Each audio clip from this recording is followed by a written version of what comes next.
In the enchanting kingdom of Lyria, where magical creatures roamed and the sky was a canvas of ever-changing colors, there was a tale of a mystical artifact known as the Silver Star. Legend spoke of a hidden valley where this star lay, capable of granting a single wish to anyone with a heart full of hope and courage. In a small village on the edge of the kingdom lived a young girl named Elara. She had a kind heart and a deep love for her people, who had been suffering from a terrible drought that had withered their lands. Driven by her desire to help, Elara decided to find the Silver Star and make a wish to restore her village. One morning, Elara discovered an old, dusty map hidden in her grandmother's attic. The map was adorned with ancient symbols and a cryptic riddle. It was said that the map could lead to the hidden valley, but only if one could solve the riddle. The riddle read, "In the land where shadows dance and sunlight weaves a golden thread, seek the path where the heart leads, where the quiet whispers are said." Determined, Elara set off on her journey, following the directions on the map. Her path took her through lush forests, across sparkling streams, and over rolling hills. The landscape seemed to change with every step she took, as though it was alive with magic. Elara soon entered the enchanted forest, a place where the trees were said to hold secrets and the air was thick with magic. As she walked, she came across a shimmering, golden pathway leading deeper into the woods. The path seemed to glow under the canopy of ancient trees. Suddenly, a gentle voice spoke from the shadows. It was a wise old fairy named Thistle. To proceed, you must first show your heart's true intention. Answer me this: what is the greatest gift one can give? Elara thought carefully and replied, "The greatest gift is to give love and kindness freely, without expecting anything in return." Thistle smiled and waved her hand, creating a magical bridge across a wide chasm. "You have answered wisely. Proceed, and may your heart guide you." Beyond the enchanted forest, Elara faced the Mountain of Echoes, where every sound was amplified and twisted. The mountain was steep and treacherous, with echoes that could confuse even the most determined traveler. As Elara climbed, she heard the echoes of her own doubts and fears. "You cannot do this," the echoes seemed to say. But Elara remembered her purpose and pushed onward, each step resonating with her courage and hope. At the mountain's peak, she found an ancient gate covered in vines. The gate had a keyhole shaped like a star, and beside it lay a small, silver key. The key glimmered with a familiar light. Elara used the key to unlock the gate, revealing a narrow, moonlit path leading downward. The path led Elara to a hidden valley, bathed in a soft, silvery glow.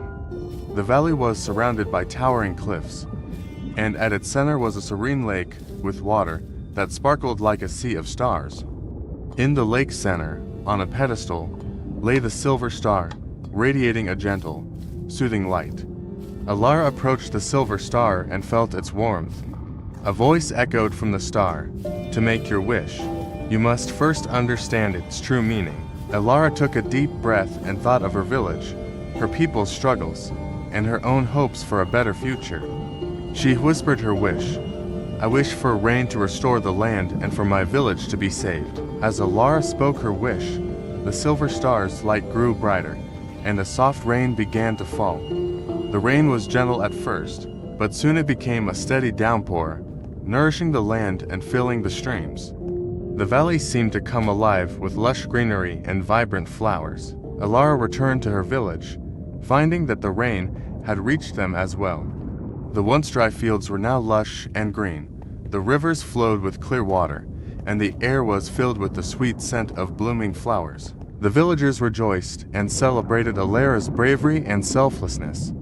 They marveled at the miraculous change and were grateful for the young girl who had ventured into the unknown to save them. The Silver Star remained in the hidden valley, a symbol of hope and the power of a pure heart.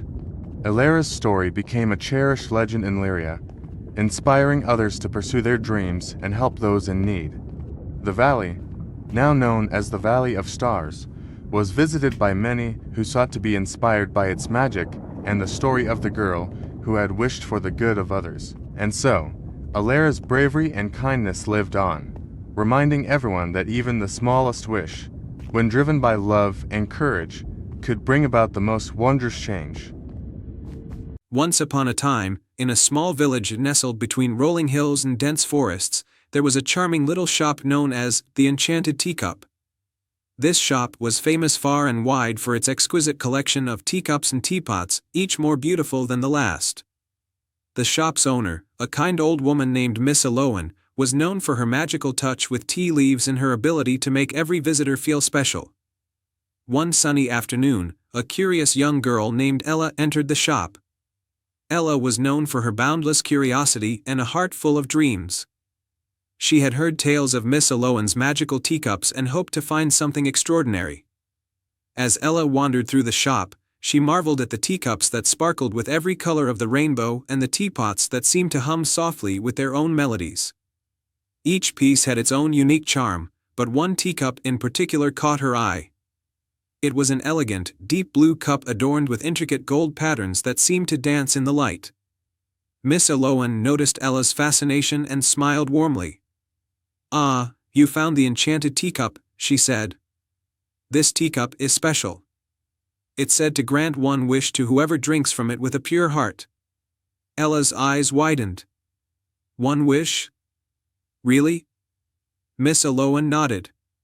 "Yes, but remember, it must be a wish from the heart, and you must drink tea brewed with genuine kindness." Ella thought long and hard about her wish. She wished for something that would not only bring happiness to herself but also to those around her. Finally, she made her decision. She purchased the teacup and promised to return with a story of how it had granted her wish. Back at home, Ella brewed a pot of tea, carefully following the instructions Miss Aloan had given her. She added a sprinkle of kindness and a dash of love to the pot. As she poured the tea into the enchanted teacup, she closed her eyes and made her wish. "I wish for a way to bring happiness to my village," she whispered. The tea in the enchanted teacup shimmered with a soft, golden light, and a sweet, calming aroma filled the room. Ella drank the tea with a sense of anticipation, hoping her wish would come true. The next morning, Ella awoke to find something magical had happened. As she stepped outside, she noticed that the entire village was alive with vibrant colors and joyful sounds. The flowers in the gardens had bloomed into dazzling arrays of colors, and the air was filled with the sweet music of birds singing harmonies. Ella discovered that the villagers had been inspired by the magic of the enchanted teacup. Each person had been touched by a sense of joy and creativity, and they had worked together to beautify the village and spread happiness. The children painted murals on the walls, the artisans crafted delightful decorations, and the bakers made delicious treats for everyone to enjoy. Ella felt a warm glow of happiness as she walked through the village. She realized that the true magic of the enchanted teacup was not just in granting a wish, but in inspiring people to come together and create something wonderful. As the days went by, the village continued to thrive with its newfound joy.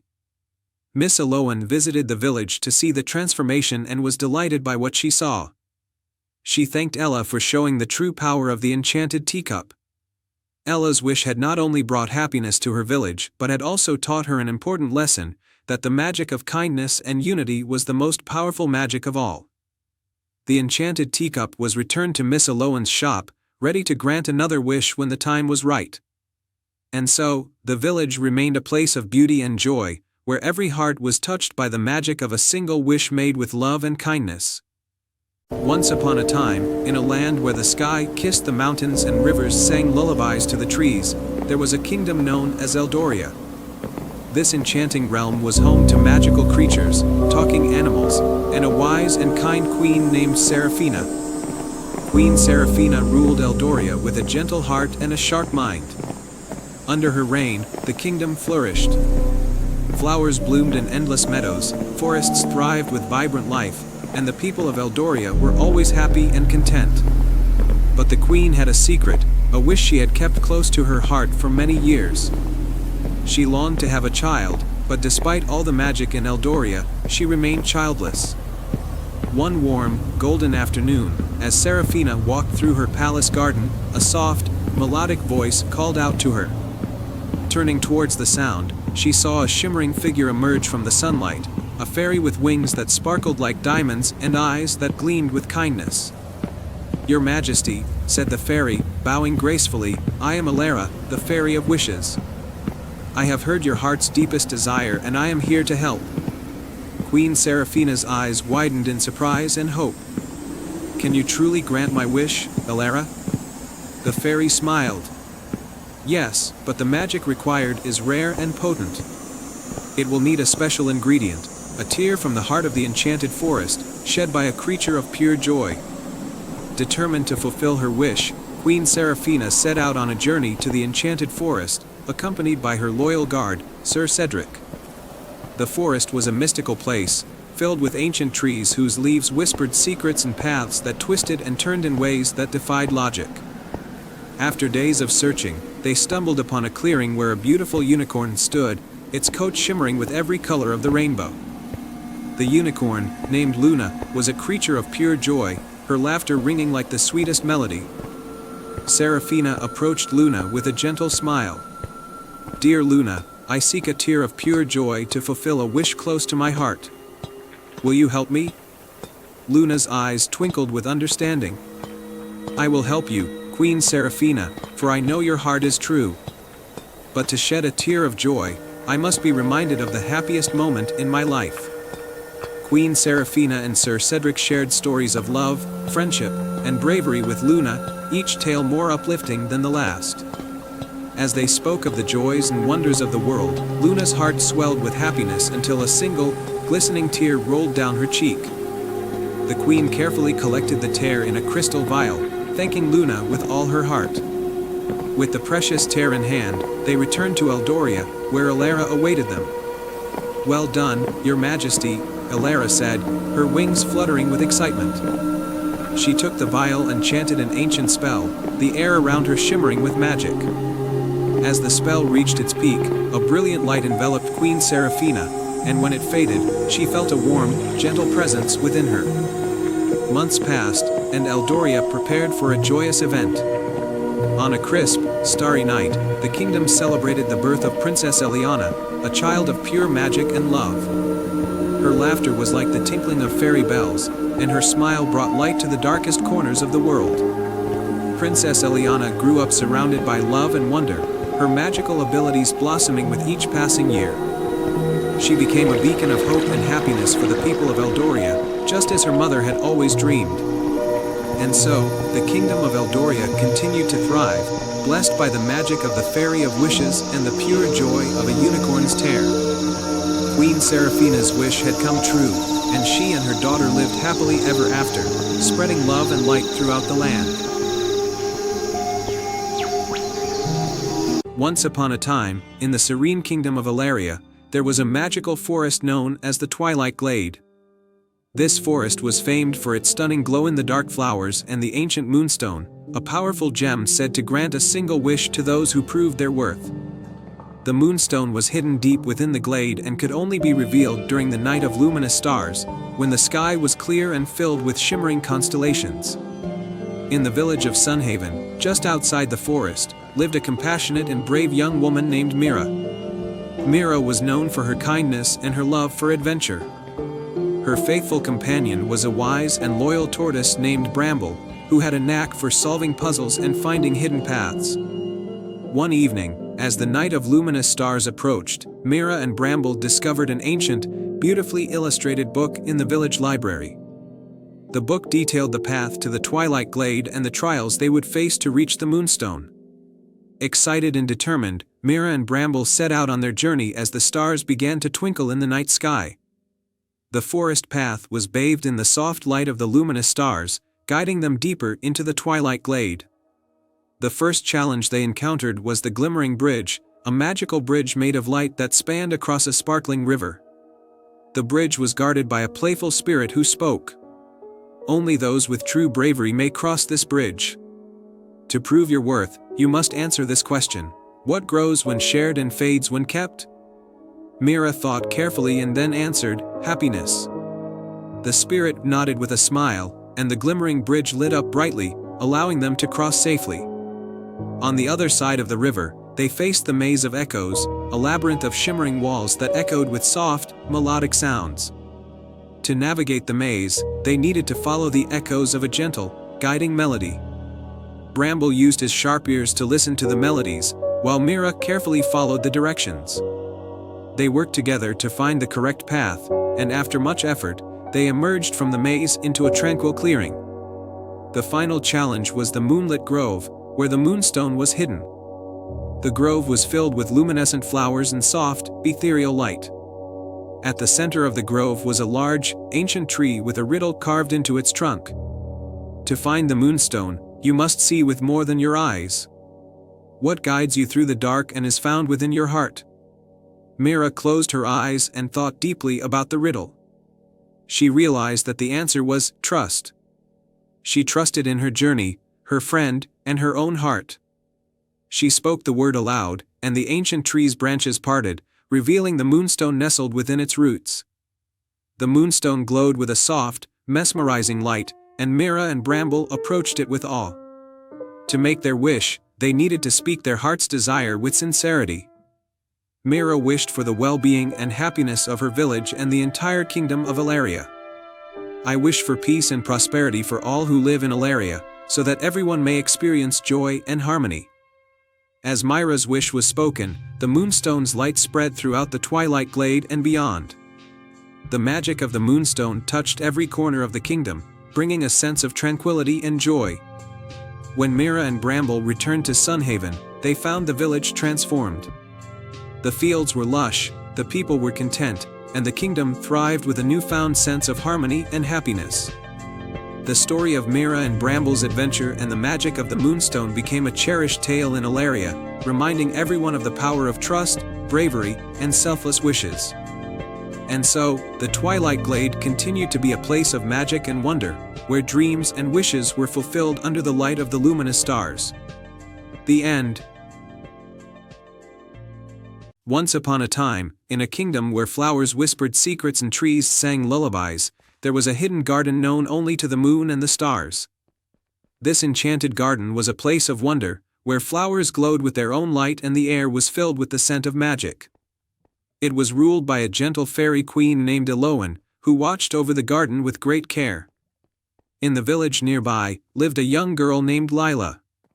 She had always been fascinated by the tales of the enchanted garden but had never seen it with her own eyes. Every night, she would look up at the moon and wonder about the mysterious garden that lay hidden from the world.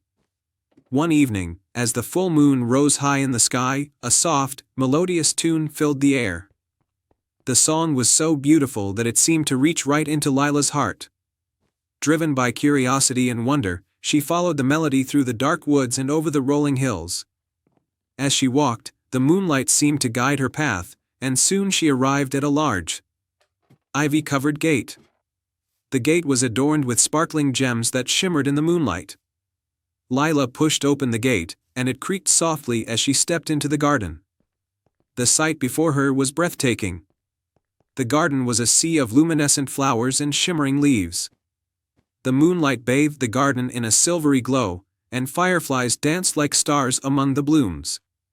At the heart of the garden stood a majestic tree with silver branches and a trunk that seemed to sparkle with every color of the rainbow. As Lila wandered through the garden, she noticed a particularly radiant flower growing at the base of the tree. It was a moonflower, known for its magical properties. The moonflower was said to grant a single wish to those pure of heart. Just as Lila approached the moonflower, a soft voice spoke from behind her. "Greetings, young traveler," said Queen Elowen, emerging from behind the tree. She was a delicate fairy with wings like gossamer and a crown made of moonlight. "I am Queen Elowen, the guardian of this enchanted garden." Lila was awestruck and managed to stammer, "I've heard stories about this place and the moonflower. I came to see if the stories were true." Queen Elowen smiled warmly. "The moonflower is indeed magical, but it is not just for wishing. It's a symbol of hope and dreams. However, it can only grant its gift to those who show kindness and bravery." As they spoke, a sudden gust of wind swept through the garden, and the sky darkened ominously. The enchanted garden was being threatened by a dark force, the shadow of despair, a creature that thrived on sadness and darkness. The shadow began to cast a veil of gloom over the garden, dimming the light of the moonflower. Queen Aloan's face grew worried. The shadow of despair seeks to consume the light of the moonflower. Without it, the garden will fall into darkness, and its magic will be lost forever. Without hesitation, Lila took a deep breath and stepped forward. I will help you. I want to save the garden and the moonflower. Queen Aloan nodded in approval. Brave and kind-hearted indeed. To defeat the shadow of despair, you must find the 3 hidden crystals of light that are scattered throughout the garden. These crystals will restore the moonflower's glow and drive away the shadow. Lila accepted the challenge and set out to find the crystals. She ventured through the garden, solving riddles and overcoming obstacles. The first crystal was hidden in a pond guarded by a wise old turtle who only revealed it when Lila answered a question about the importance of hope. The second crystal was nestled within a grove of trees that sang songs of bravery. To obtain it, Lila had to recite a poem of courage from her heart, demonstrating her resolve and strength. The third crystal was hidden high in the branches of the silver tree, and to reach it, Lila had to climb and face her own fears of heights. As she reached for the crystal, she felt a surge of determination and confidence. With the 3 crystals in hand, Lila returned to the moonflower. She carefully placed the crystals around the flower, and their combined light began to shine brightly. The moonflower's glow intensified, pushing back the darkness of the shadow of despair. The shadow shrieked and writhed as the light grew stronger, eventually dissipating into the night. The garden was saved, and its magic was restored. The moonflower bloomed more beautifully than ever, and the garden's enchantment was even more radiant. Queen Aloan thanked Lila for her bravery and kindness. You have shown that true magic lies in the heart's courage and hope. The moonflower has granted you one wish. Lila thought for a moment and then said, I wish for the garden's magic to always in the kingdom of Eldoria, surrounded by rolling hills and lush meadows, there was a village renowned for its vibrant flowers and rich harvests. The village was protected by a grand castle where the royal family lived. The queen, known for her wisdom and kindness, had a daughter named Princess Lyra. Princess Lyra was loved by everyone for her gentle nature and curious spirit. One day, while exploring the castle grounds, Princess Lyra stumbled upon an old, ivy-covered door hidden behind a thicket of roses. The door was ornate and covered in intricate carvings of mythical creatures and flowers. Curiosity piqued, Lyra tried to open the door, but it was locked tight. Determined to discover what lay beyond, Lyra sought out the castle's elderly gardener, Old Man Bram. Bram had been tending to the castle's gardens for as long as anyone could remember.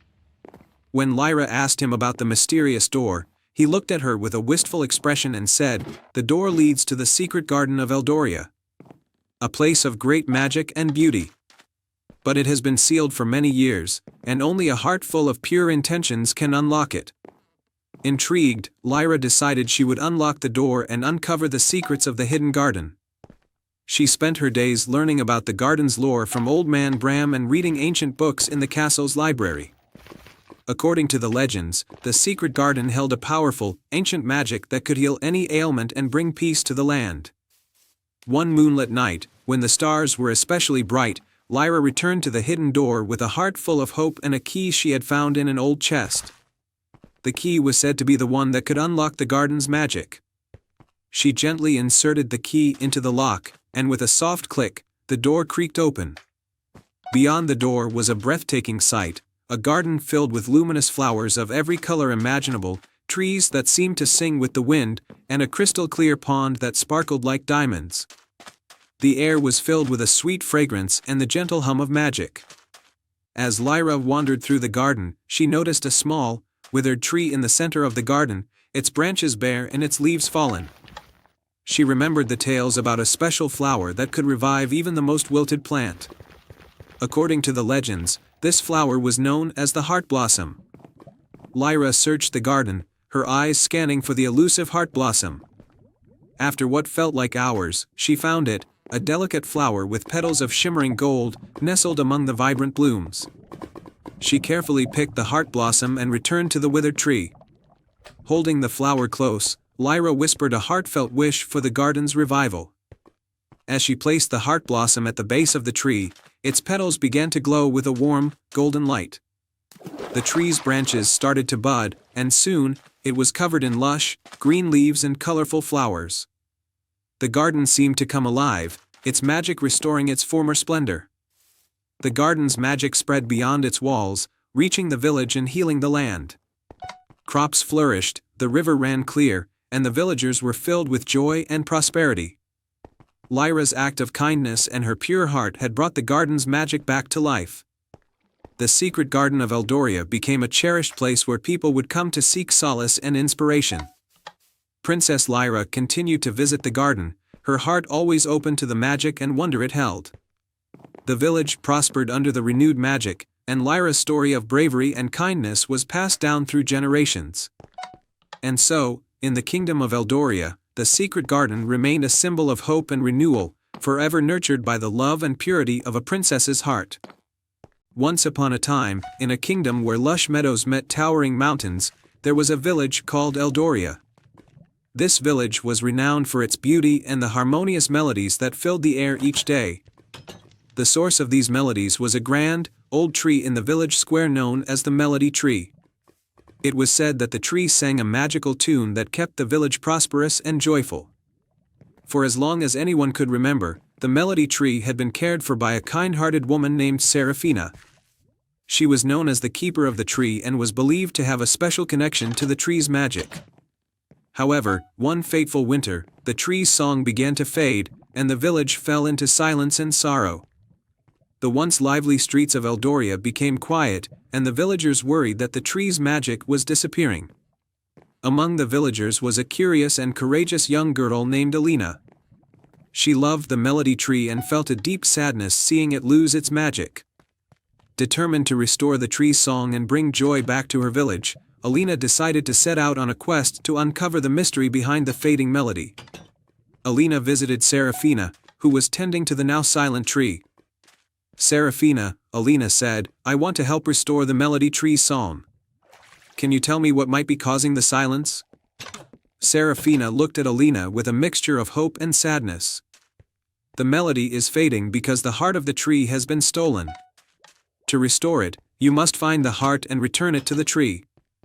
The heart is hidden in a distant land, guarded by 3 magical creatures. You must prove your worth by completing 3 tasks." Alina, resolute and ready, set out on her quest. Her journey took her through dense forests, over misty mountains, and across shimmering rivers. The first magical creature she encountered was a wise old fox named Finn, who guarded the entrance to an ancient grove. To gain access to the grove, Finn said, "You must solve a riddle. Here it is: I speak without a mouth and hear without ears. I have no body, but I come alive with wind. What am I?" Alina thought deeply and then answered, "An echo." Finn nodded and allowed her to pass. Within the grove, Alina found a golden feather that was the first key to her journey. The next task led Alina to a crystal-clear lake where a graceful swan named Celine lived. Celine's task was to test Alina's kindness and bravery. In the center of the lake, Celine said, "is a pearl that has been lost for ages. Retrieve it and return it to me, and you shall earn the second key." Alina swam through the cool waters and found the pearl resting on a bed of soft reeds. She returned the pearl to Celine, who rewarded her with a shimmering blue gem. For the final task, Alina had to climb the tallest mountain to find a wise dragon named Thorn. Thorn guarded the last key, a radiant emerald. "To prove your worth," Thorn rumbled, "you must tell me what you believe is the true source of magic." Alina looked up at Thorn and replied, "The true source of magic is love and kindness. It is the heart's ability to care for others and to bring joy to the world." Thorn's eyes softened, and he handed her the radiant emerald. "You have answered wisely. Take this key, and may it aid you in your quest." With all 3 keys in hand, a golden feather, a shimmering blue gem, and a radiant emerald, Alina made her way back to Eldoria. She arrived at the Melody Tree and placed the keys in a hidden compartment beneath the tree's bark. The moment she did, the heart of the tree, a brilliant crystal, began to glow with a warm, golden light. The Melody Tree's song returned, more beautiful and enchanting than ever before. The villagers rejoiced as the tree's magical melody filled the air, bringing joy and life back to Eldoria. The once silent streets were alive with laughter and music once more. Serafina thanked Alina for her bravery and kindness, and the villagers celebrated her as a hero. Alina's quest to restore the Melody Tree's song became a cherished tale in Eldoria, a reminder of the power of courage, love, and the magic that lies in a pure heart. And so, the village of Eldoria continued to thrive under the melody of the grand old tree, and Alina's story was passed down through generations, inspiring others to embrace their own quests with a heart full of hope and kindness. Once upon a time, in a secluded valley surrounded by misty mountains, there was a small village called Luminera. The village was renowned for its annual lantern festival, where lanterns of all shapes and colors were set afloat on the River of Stars. The festival celebrated the village's prosperity and the legendary Lantern of Light, a magical lantern said to hold the power to grant one wish every century. The Lantern of Light was kept in the heart of the village, guarded by the wise old librarian, Mr. Eldrick. It was said that whoever possessed the lantern during the festival could make a wish, but the lantern's light would only shine brightly if the wish was pure and selfless. One year, as the Lantern Festival approached, an unexpected visitor arrived in Luminera. Her name was Serafina, a young girl with a mysterious air about her and a captivating, golden pendant around her neck. She claimed to be from a distant land, seeking the Lantern of Light to save her village from an eternal winter. The villagers were skeptical but compassionate, and they allowed Serafina to stay as she prepared for the festival. As the festival night drew near, Serafina's presence became the talk of the village. People whispered about her quest, wondering if she could truly save her village. On the night of the Lantern Festival, the river sparkled with the light of countless lanterns. The Lantern of Light, glowing softly in its protective glass case, was placed on the festival stage. The villagers gathered around, their hearts full of anticipation. When the time came for Serafina to make her wish, she approached Mr. Eldrick and the Lantern of Light with a determined expression.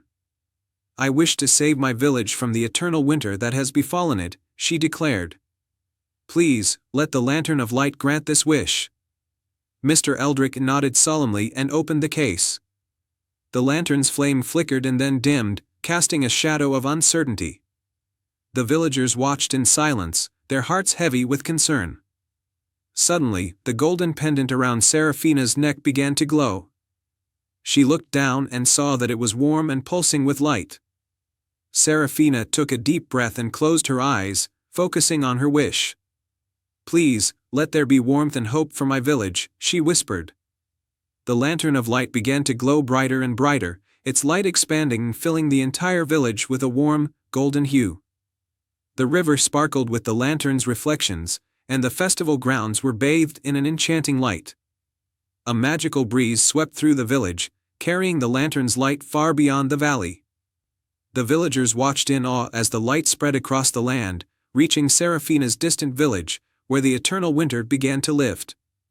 Snow melted, and flowers bloomed once more as the warmth returned to Serafina's home. The lantern's light eventually faded, leaving behind a gentle, glowing ember. Serafina's eyes were filled with tears of joy and gratitude. She turned to the villagers of Luminera. "Thank you for believing in me and helping me save my village. I promise to honor this gift and share the warmth with everyone." The villagers cheered, their hearts swelling with pride and happiness. The Lantern Festival continued with renewed joy, and Serafina's tale became a cherished part of Luminera's history. As Serafina prepared to leave, Mr. Eldrick handed her a small, wooden box. "This is a token of our appreciation," he said. "It contains a fragment of the Lantern of Light's magic. May it guide you and your village in times of need." Serafina thanked Mr. Eldrick and the villagers before departing. She carried the box with her as she returned to her village, and the magic within it continued to bring light and hope to her people. And so, the Lantern of Light became a symbol of selflessness and the power of hope. Luminera thrived, and its Lantern Festival grew even more magical, celebrated not only for the lanterns but for the enduring spirit of kindness and community. Once upon a time, in a land where the mountains kissed the sky and rivers sang sweet melodies, there was a quaint village called Eldergrove. Eldergrove was nestled in a lush valley, surrounded by towering trees and blooming meadows. It was a peaceful place where magic was as common as wildflowers, but it was the village's greatest secret that made it truly special, an enchanted lantern. This lantern wasn't just an ordinary light, it had the power to grant one wish to anyone pure of heart who discovered its magic. It had been hidden away in the village for centuries, waiting for the right person to find it. The story of the lantern began with a young girl named Lila. Lila was known throughout Eldergrove for her kindness and bravery. One day, as she explored the forest near her village, she stumbled upon an ancient oak tree with a hollow trunk. Curiosity twinkling in her eyes, Lila reached inside and pulled out a dusty, ornate lantern. The lantern was beautiful but covered in cobwebs and dust. As she wiped it clean, a soft glow began to emanate from it. Lila's heart leapt with excitement, for she had heard the legends of the magical lantern but never truly believed they were real. The next morning, Lila returned to the forest to consult with the village elder, wise old Grandma Agnes. She had seen many things in her lifetime and knew the stories well. Grandma Agnes's eyes widened when she saw the lantern.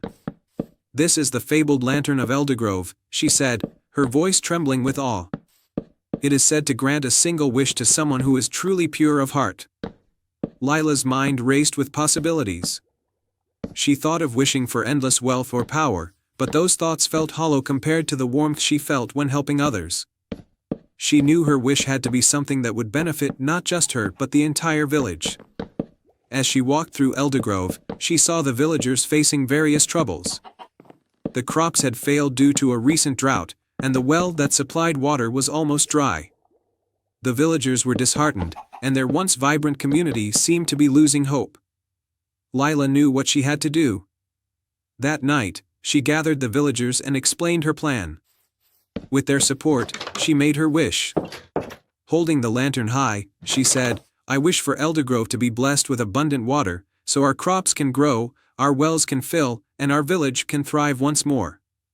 The lantern glowed brightly, and a gentle breeze swirled around them, carrying with it the soothing scent of rain. The next morning, the skies opened up, and a soft, steady rain began to fall. The villagers cheered with joy as the dry earth soaked up the much-needed water. The crops began to recover, and the well filled to the brim. As days turned into weeks, Eldergrove flourished like never before. The once dying crops were now thriving, and the village returned to its vibrant, joyous self. Lila's selfless wish had not only restored the village but also strengthened the bonds between the villagers. One evening, as Lila walked through the meadow, she saw a small, golden light fluttering in the air. It was the spirit of the lantern, now free of its duties. The spirit spoke to her in a gentle, melodious voice, "Thank you, Lila. Your pure heart and selfless wish have brought joy to Eldergrove. Though the lantern's magic is now fulfilled, the true magic lies in the kindness you've shown." With that, the spirit faded into the twilight, leaving behind a gentle, warm glow that bathed the village in a serene light. From that day on, the lantern was kept in the village square as a reminder of the power of selflessness and the magic that lives within every kind heart. And so, Eldergrove thrived, not just from the blessings of a magical lantern but from the love and care of its people. As for Lila, she continued to help her village with the same kindness and bravery that had guided her to her greatest adventure. And they all lived happily ever after. Once upon a time, in a village nestled between rolling hills and endless forests, there was a great oak tree that stood at the heart of the woods. The tree was so old and towering that it was said to have witnessed the rise and fall of kingdoms. Its bark was thick and rough, and its leaves shimmered silver in the moonlight. The villagers called it the Enchanted Oak, for legend had it that the tree held magic within its roots, a magic that could grant a single wish every 100 years. In the village, there lived a young girl named Lila. She was the daughter of a woodcutter and spent most of her days exploring the forest with her best friend, a small fox named Bramble. Lila had heard the stories about the Enchanted Oak all her life, and like every child in the village, she dreamed of one day finding the tree and making her wish. One day, Lila overheard her parents talking in hushed voices. Her mother had fallen ill, and no healer in the village knew how to cure her. The sickness was spreading through the land. and there was little hope. Lila's heart ached as she watched her mother grow weaker by the day. Desperate to help, Lila decided to find the enchanted oak. She had never ventured deep enough into the forest to see the ancient tree, but she believed in its magic. Early one morning, with Bramble by her side, Lila set off into the forest, following the whispered stories of the villagers that had been passed down through generations. The forest was darker and denser than she had ever imagined. The trees grew taller and closer together, and strange creatures skittered in the shadows. But Lila pressed on, her heart filled with determination. The sun began to set, casting long shadows across the forest floor, and Lila feared she might lose her way. But just as she was about to turn back, a soft glow appeared in the distance, lighting a path through the trees. Lila followed the glow, and soon, she stood before the enchanted oak. It was more magnificent than she had ever dreamed. The tree's bark seemed to hum with energy, and its silver leaves rustled softly, though there was no wind. At the base of the tree, ancient symbols were carved into the roots, glowing faintly in the twilight. Lila approached the tree, her heart pounding. She had heard that the oak only granted wishes to those who were pure of heart, and she hoped she was worthy. As she placed her hand on the rough bark, the tree seemed to sigh, and a soft, gentle voice echoed in the air. "Why do you seek me, child?" Lila took a deep breath and spoke. "I wish to heal my mother. She is very ill, and no one knows how to help her. Please, enchanted oak, grant me the power to save her." The tree was silent for a moment, and then the voice spoke again. "Your wish is selfless, and your heart is true. But all magic comes with a price, little one. The magic of the forest is ancient and must be respected. If I grant your wish, you will have to give something in return." Lila's heart sank. She had nothing to give. "What must I give?" she asked. The tree's leaves shimmered softly. "You must stay here, in the heart of the forest, and become its guardian. You will protect the magic of the woods and ensure that it is never misused." Lila hesitated. She loved the forest, but the thought of leaving her family, her village, and everything she knew behind was a heavy burden. Still, she knew she could not let her mother die. With a heavy heart, Lila nodded. "I will stay and protect the forest." The enchanted oak's branches swayed, and a soft light surrounded Lila. "Your sacrifice is noble.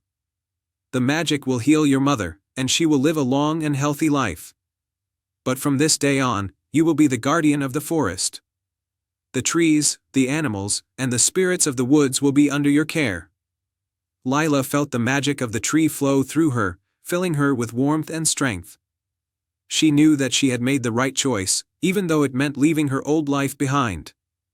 The next morning, the villagers awoke to find the forest alive with a new energy. The sickness that had plagued the land began to disappear. And Lila's mother woke, healthy and strong.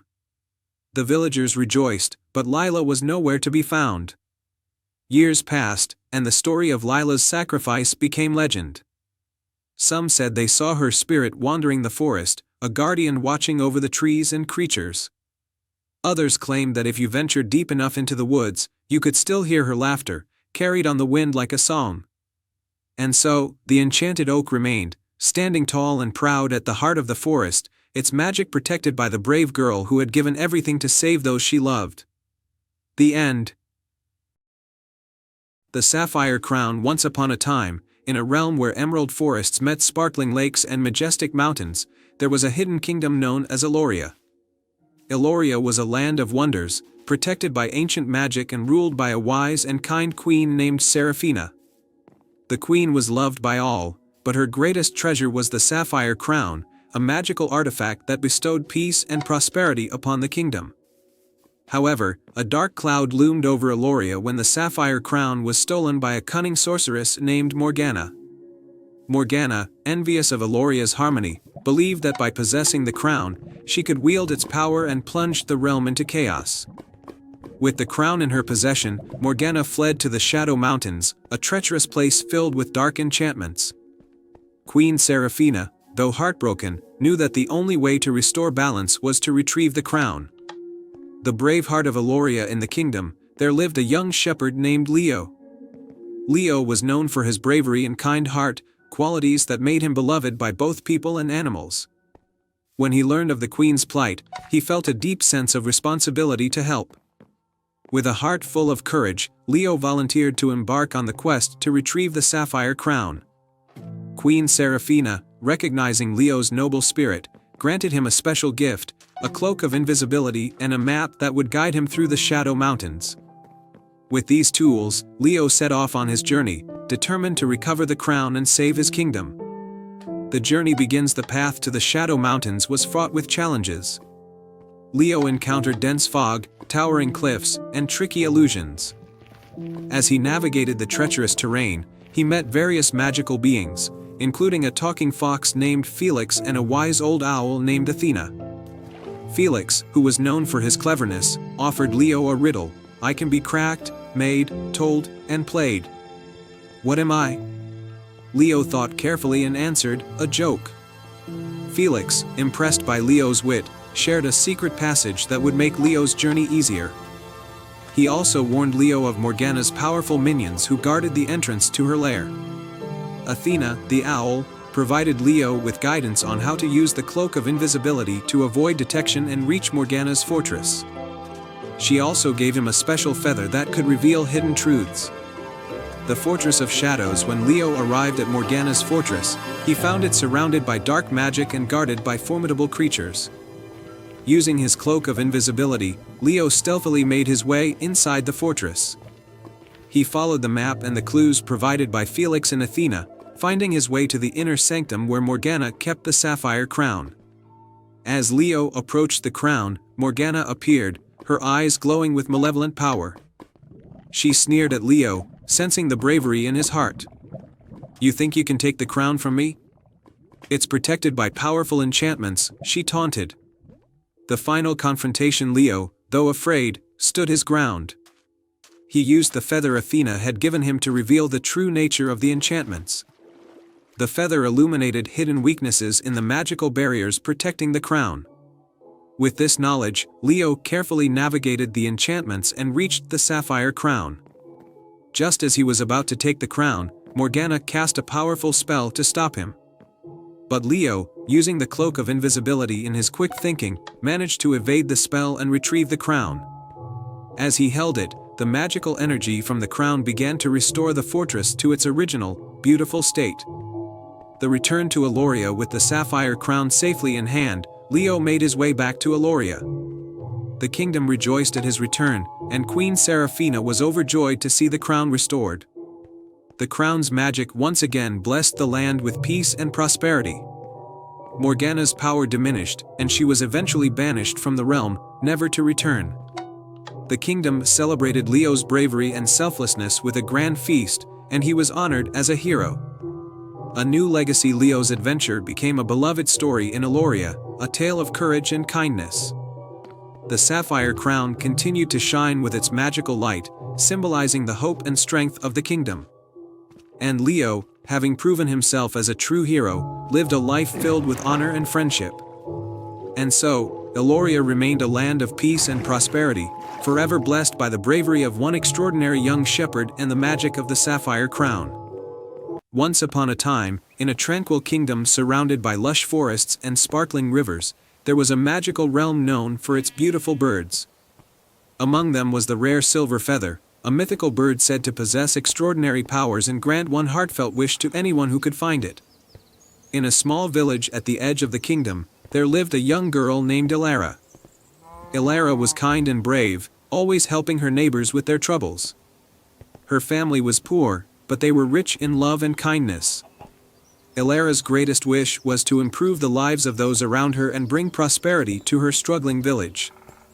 One day, a severe winter hit the kingdom, bringing with it an unusually harsh frost. The crops failed, and the villagers were growing anxious. Remembering the legend of the silver feather, Elara decided to set out on a quest to find the mythical bird and make a wish that could save her village. The quest begins early one morning. Elara prepared for her journey. She packed a small bag with essentials, a warm cloak, some bread, and a flask of water. her mother gave her a silver locket for good luck, a family heirloom that had been passed down through generations. With a hopeful heart, Elara ventured into the forest, guided by the tales of the silver feather. As she walked deeper into the forest, Elara came across a wise old tortoise named Thaddeus, who was known for his knowledge of the enchanted woods.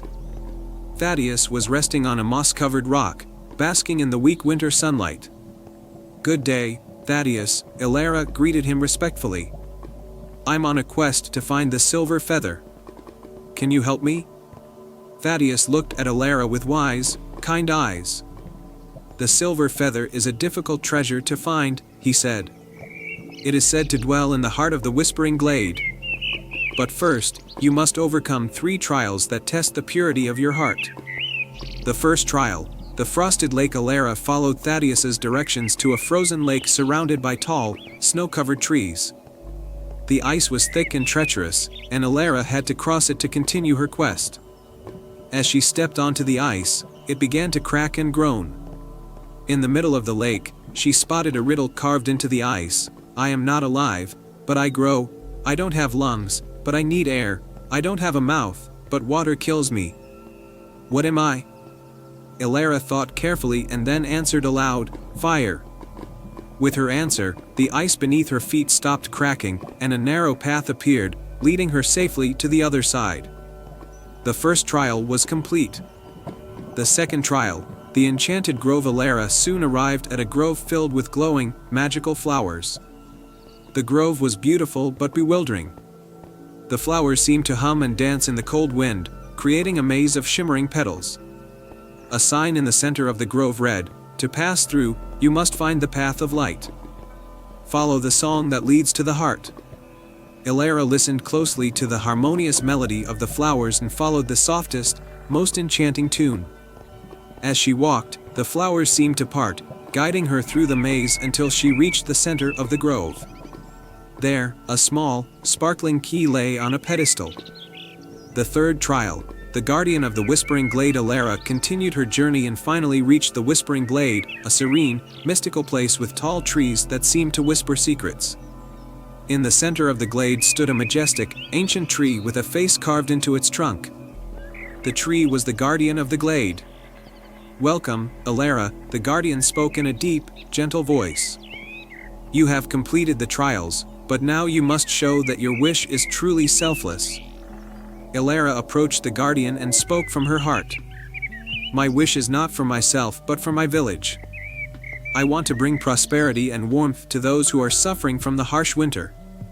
The guardian listened intently and then nodded. "Your heart is pure, and your wish is selfless. The silver feather will grant your wish, but remember that true magic lies in the kindness you show others."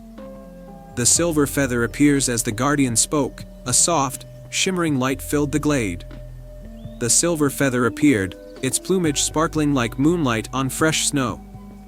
The bird flew gracefully towards Elara, and she reached out, carefully taking the feather in her hand. The moment she held the silver feather, a warm, golden light enveloped the entire Whispering Glade. Elara felt a rush of joy and relief as the magic of the feather began to spread. Returned to the village, Elara hurried back to her village with the silver feather. When she arrived, she found that the feather's magic had already started to work. The snow began to melt, the crops revived, and a sense of warmth and renewal spread through the village. The villagers were overjoyed and amazed at the transformation. They celebrated Elara's bravery and kindness with a grand feast, and the once struggling village now thrived with abundance.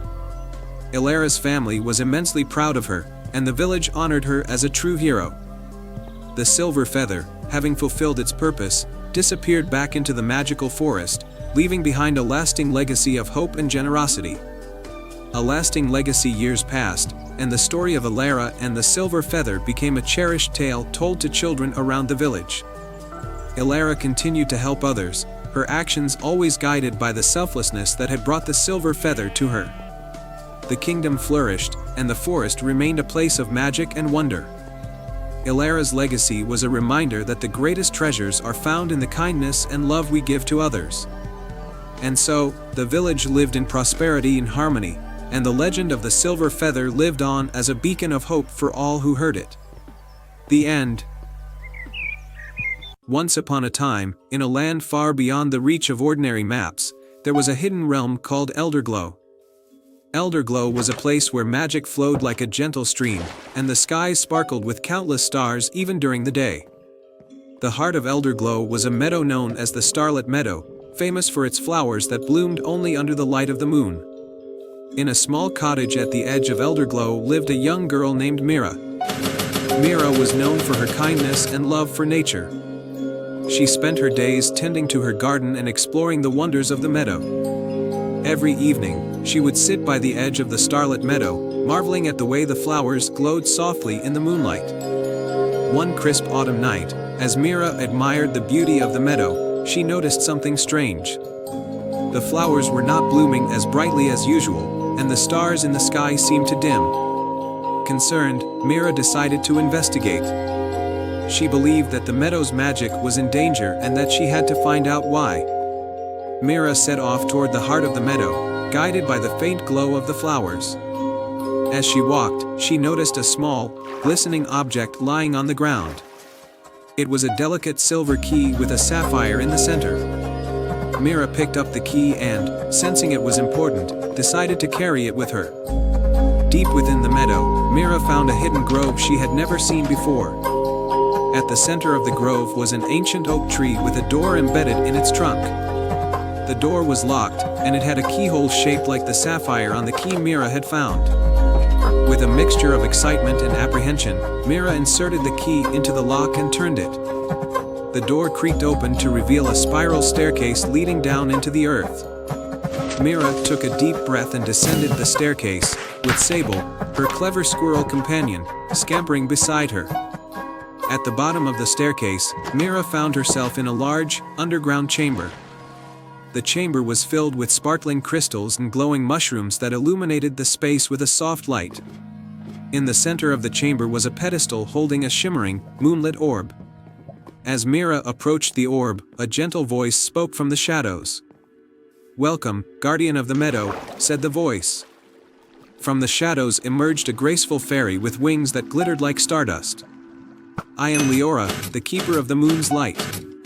The orb you see before you is the heart of the meadow, the source of its magic." Leora continued, "The heart of the meadow has lost its power because the moon's light has been stolen. Without the moon's light, the meadow's magic is fading.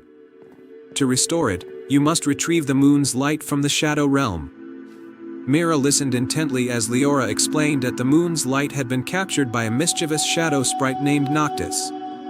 The shadow realm was a place of darkness and illusion, and retrieving the moon's light would be a formidable task. Determined to save the meadow, Mira and Sable set off for the shadow realm. They entered a dark, misty forest where the trees whispered secrets and shadows danced in the darkness. The path was winding and treacherous, but Mira's bravery and Sable's keen senses guided them through. Eventually, they reached a glistening castle made of shadows.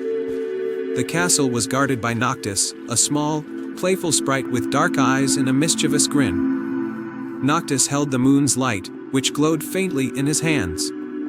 To reclaim the moon's light, Noctis said with a twinkle in his eye, "You must win a game of wits. Answer this riddle: I am not alive, but I grow. I don't have lungs, but I need air. I don't have a mouth, but water kills me. What am I?" Mira thought carefully. The answer to the riddle was fire. Noctis's eyes widened with surprise and admiration. "You have answered correctly. The moon's light is yours to return." Noctis handed over the moon's light, and with a gesture of his hand, the shadows around them began to recede. Mira and Sable hurried back to the meadow, where they placed the moon's light back into the heart of the meadow. As the moon's light touched the heart, the meadow's flowers began to glow with renewed brilliance. The stars in the sky sparkled more brightly, and the magic of Elderglow was restored. Mira was hailed as a heroine, and the starlit meadow flourished once more, bathed in the gentle glow of moonlight.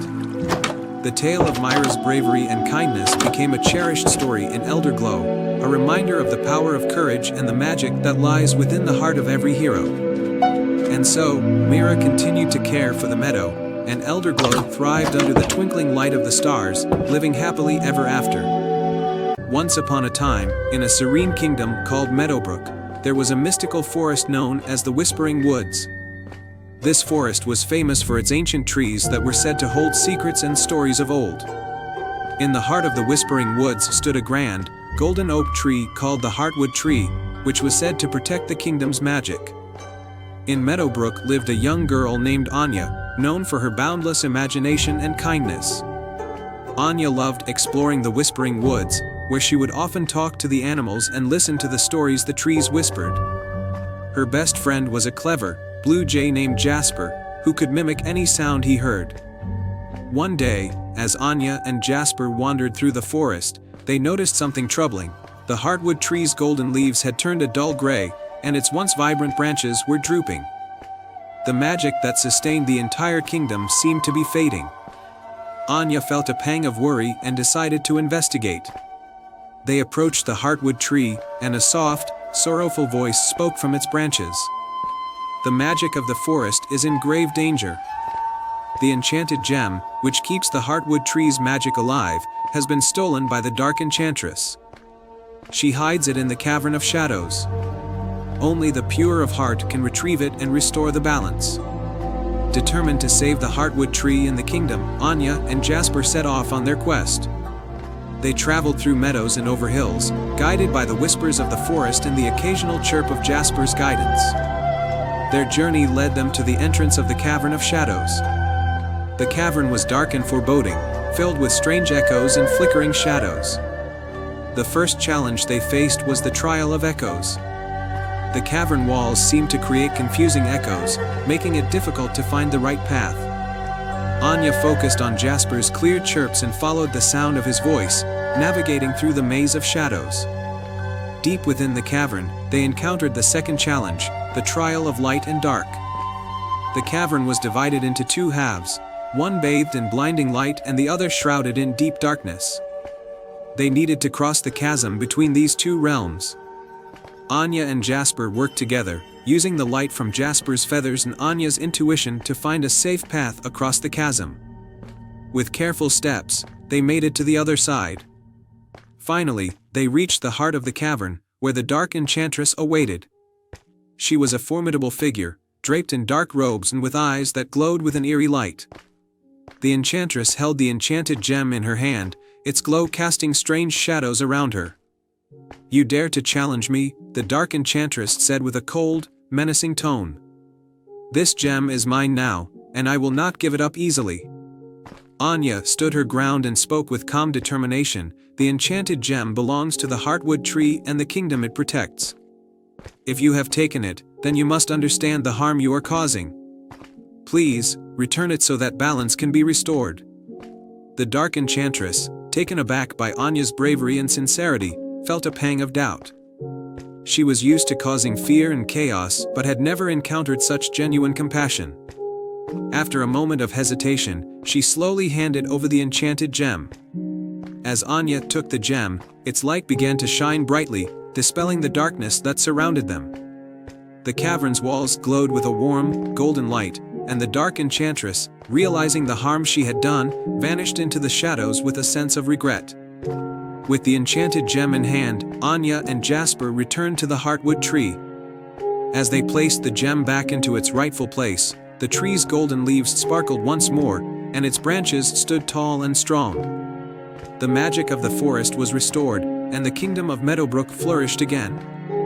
The villagers celebrated Anya and Jasper's bravery with a grand festival. The Heartwood tree glowed brightly, casting a golden light over the entire kingdom. Anya and Jasper's adventure became a cherished story in Meadowbrook, a reminder of the power of courage, kindness, and the magic that lives within every heart. And so, the Whispering Woods in Meadowbrook remained a place of wonder and enchantment, forever touched by the heroism of a brave girl and her loyal blue jay friend. The end. Once upon a time, in a peaceful valley surrounded by majestic mountains, there was a village named Harmony Hollow. This village was famous for its breathtaking, colorful flowers that bloomed all year round, thanks to the magic of a benevolent spirit named Flora, who dwelled in the heart of the Whispering Woods nearby. Flora was known for her kindness and her gift of bringing life and color to the land. She would sprinkle magical dew on the flowers each morning, ensuring that Harmony Hollow remained vibrant and beautiful. The villagers adored Flora and would often leave small gifts and tokens of appreciation at the edge of the Whispering Woods. One spring morning, as Flora was tending to her garden of magical blooms, she noticed something troubling.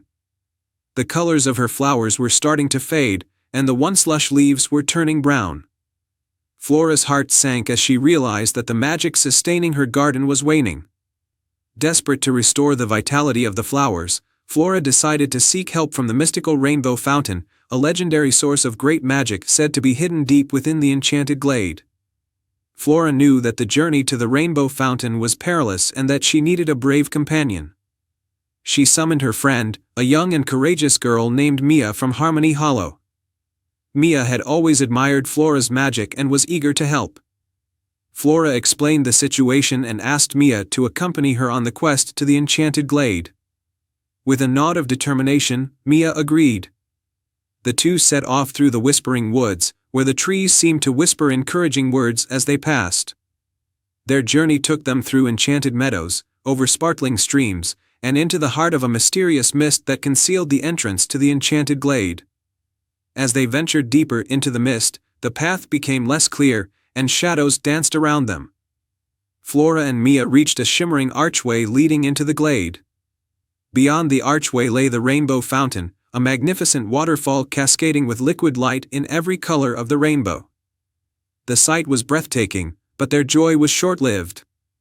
At the base of the fountain, they found an old, rusted chest with a faded inscription: "To restore the magic, one must prove their heart's true desire."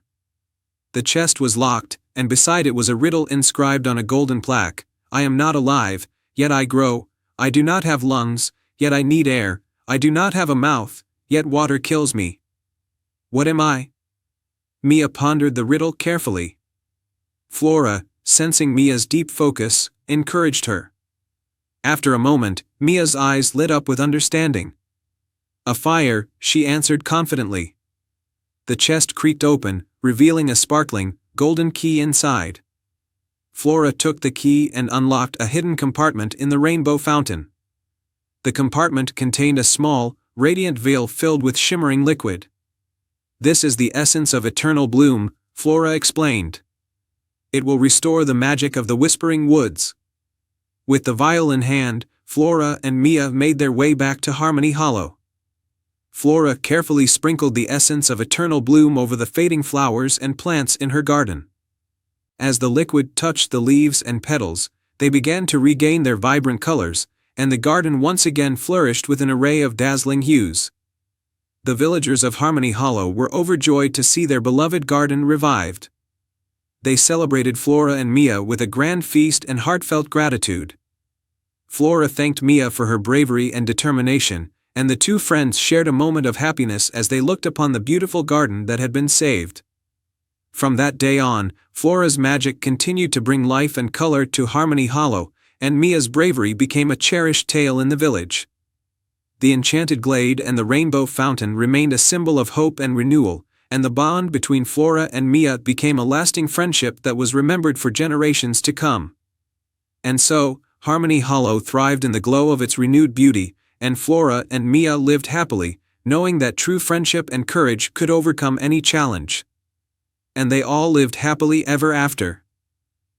Once upon a time, in a quaint village nestled in a lush valley, there was a tale of an enchanted violin that was said to have the power to bring joy and harmony to anyone who heard its music. The violin had once belonged to a legendary musician named Alara, who used its magic to lift spirits and heal hearts. But after her mysterious disappearance, the violin was lost, and the village fell into a period of sadness and discord. In this village lived a young girl named Clara. Clara had always loved music and spent her days playing a small, worn-out violin her grandmother had given her. Despite its age and imperfections, Clara's music had a way of soothing the villagers and bringing them comfort. When Clara learned about the enchanted violin and the impact it could have on her village, she felt a deep resolve to find it and restore happiness to her home. The first challenge: the Forest of Echoes. Clara's journey began in the Forest of Echoes, a mystical forest where every sound seemed to be reflected and magnified by the trees. As Clara walked among the towering trees, she heard the soft strains of an ancient melody floating through the air. The melody seemed to guide her to a clearing where a majestic stag with antlers like silver branches stood. To pass through the forest of echoes, the stag said with a voice like the rustling leaves, "You must solve this riddle. I can be cracked, made, told, and played. What am I?" Clara thought for a moment and replied, "A joke." The stag's eyes sparkled with approval, and it stepped aside to reveal a hidden path leading out of the forest. "Follow this path to find the next challenge," the stag instructed. The second challenge, the River of Harmony. Clara followed the path and soon arrived at the River of Harmony, a serene river with water that danced and shimmered like liquid silver. The river was guarded by a graceful swan with feathers that sparkled in the sunlight. To cross the River of Harmony, the swan said with a gentle voice, "You must answer this question. What has many keys but can't open locks? Has space but no room, and you can play but not touch?" Clara pondered the question and answered, "A piano." The swan's eyes glowed with delight, and it flapped its wings to create a shimmering bridge of light across the river. Clara crossed the river, her heart swelling with hope as she continued her quest.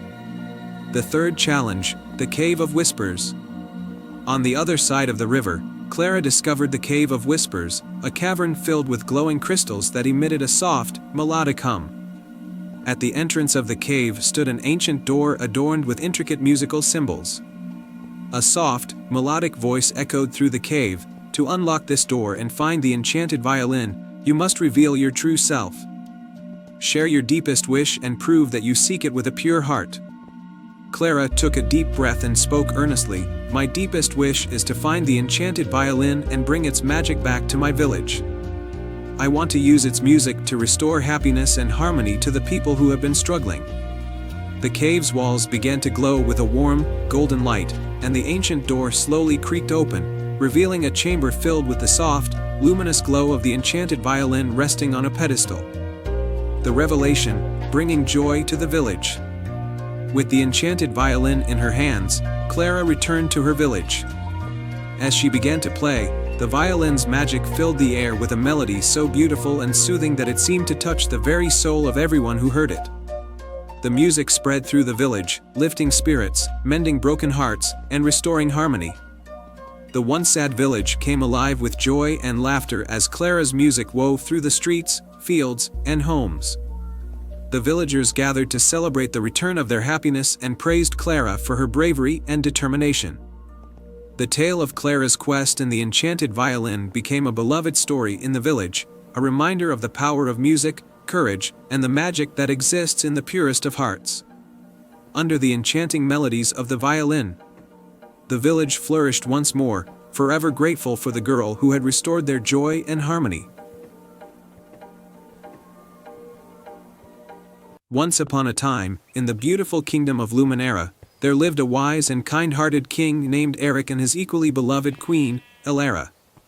They had a daughter named Amara, who was as brave as she was beautiful. Amara loved her people and spent her days learning about the kingdom and helping those in need. But despite her cheerful demeanor, there was always a sense of mystery about her. One fateful day, Queen Elara fell gravely ill. Despite the efforts of the kingdom's best healers, her condition continued to worsen.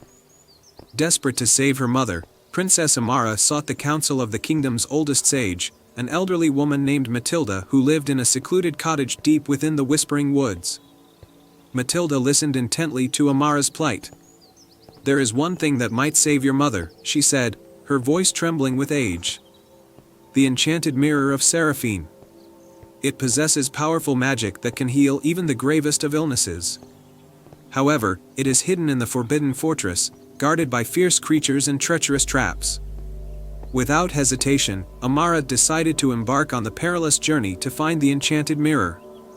The next morning, with her father's reluctant blessing and a heart full of determination, she set off on her quest. She took with her a loyal companion, a talking owl named Oliver, who had been her friend since childhood. As they journeyed through the Whispering Woods, Amara and Oliver encountered numerous challenges. They crossed a river of swirling rapids on a rickety old bridge, narrowly avoiding being swept away. They navigated through a dense, enchanted forest where the trees seemed to move on their own, trying to lead them astray. After several days, they reached the outskirts of the Forbidden Fortress. The ancient, towering structure loomed ominously before them, surrounded by jagged rocks and a moat filled with dark, murky water. Amara took a deep breath and, with Oliver perched on her shoulder, began to search for a way inside. They found a hidden entrance, a narrow passageway concealed by thick vines. Inside the fortress, the air was damp and cold, and the only light came from the faint glow of torches mounted on the walls. Amara and Oliver moved cautiously, aware that the fortress was filled with hidden dangers. As they ventured deeper, they encountered the first guardian, a giant spider with eyes that glowed like embers. The spider blocked their path, its fangs dripping with venom. Summoning all her courage, Amara drew her sword, ready to defend herself. But Oliver, ever the clever owl, had a different idea. He flew to the spider and began to speak in its language, a series of clicks and hisses. The spider hesitated, then slowly retreated, allowing Amara and Oliver to pass. "How did you do that?" Amara asked, amazed. "I reminded her of the ancient pact between our ancestors," Oliver explained. "We owe each other a debt of peace." Continuing their journey, they faced numerous other trials, including a room filled with shifting floors and hidden spikes, and a corridor guarded by a fierce, fire-breathing dragon. With Oliver's wisdom and Amara's bravery, they overcame each challenge, growing more determined with every step. Finally, they reached the heart of the fortress, a grand chamber where the enchanted mirror of Seraphine was kept. The mirror was mounted on an ornate golden frame, its surface shimmering with a magical light. However, as they approached, the final guardian appeared, a spectral knight clad in armor that glowed with an eerie blue light. "You shall not take the mirror," the knight declared, his voice echoing through the chamber. Amara stepped forward, her heart pounding. "I seek the mirror to save my mother, the queen. Please, allow me to take it." The spectral knight paused, as if considering her words. "Only one who is truly selfless and pure of heart may wield the power of the enchanted mirror. Prove your worth, princess." Amara thought for a moment, then realized what she had to do. She knelt before the knight and placed her sword at his feet. "I am willing to give up everything, even my life, to save my mother and protect my kingdom. Please, grant me this chance." The knight's eyes softened, and he slowly nodded. "You have proven your worth, Princess Amara. The mirror is yours." With great reverence, Amara approached the enchanted mirror and carefully took it down from its place.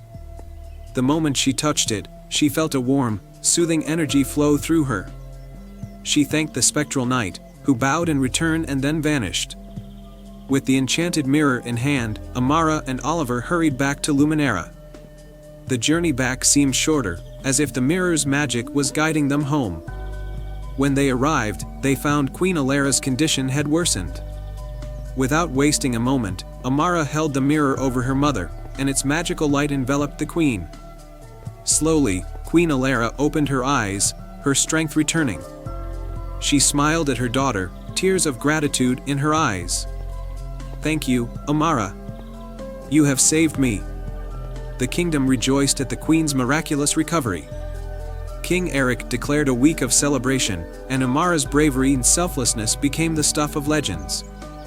The enchanted mirror was placed in a special chamber in the castle, its magic reserved for those in greatest need. And so, Princess Amara continued to rule with wisdom and compassion, her bond with her mother stronger than ever. With Oliver by her side, she knew that any challenge could be overcome with courage, kindness, and a little bit of magic. And they all lived happily ever after. And they all lived happily ever after. Once upon a time, in a faraway kingdom called Veridonia, nestled between towering mountains and verdant valleys, there was a small village named Whimsy Hollow. The village was known for its vibrant gardens, where flowers of every color bloomed, and the townsfolk lived in harmony with nature. At the heart of this village lived a kind-hearted girl named Lily, who was known for her curiosity and bravery. Lily lived with her grandmother, a wise woman who was respected throughout the village for her knowledge of herbs and healing. Every night, her grandmother would tell her stories of the enchanted forest that bordered their village, a place filled with magical creatures and hidden secrets. One story that fascinated Lily the most was about the legendary Tree of Dreams, a mystical tree whose golden leaves could grant a single wish to the pure of heart. One day, a terrible drought struck Whimsy Hollow. The gardens wilted, the rivers dried up, and the villagers grew anxious.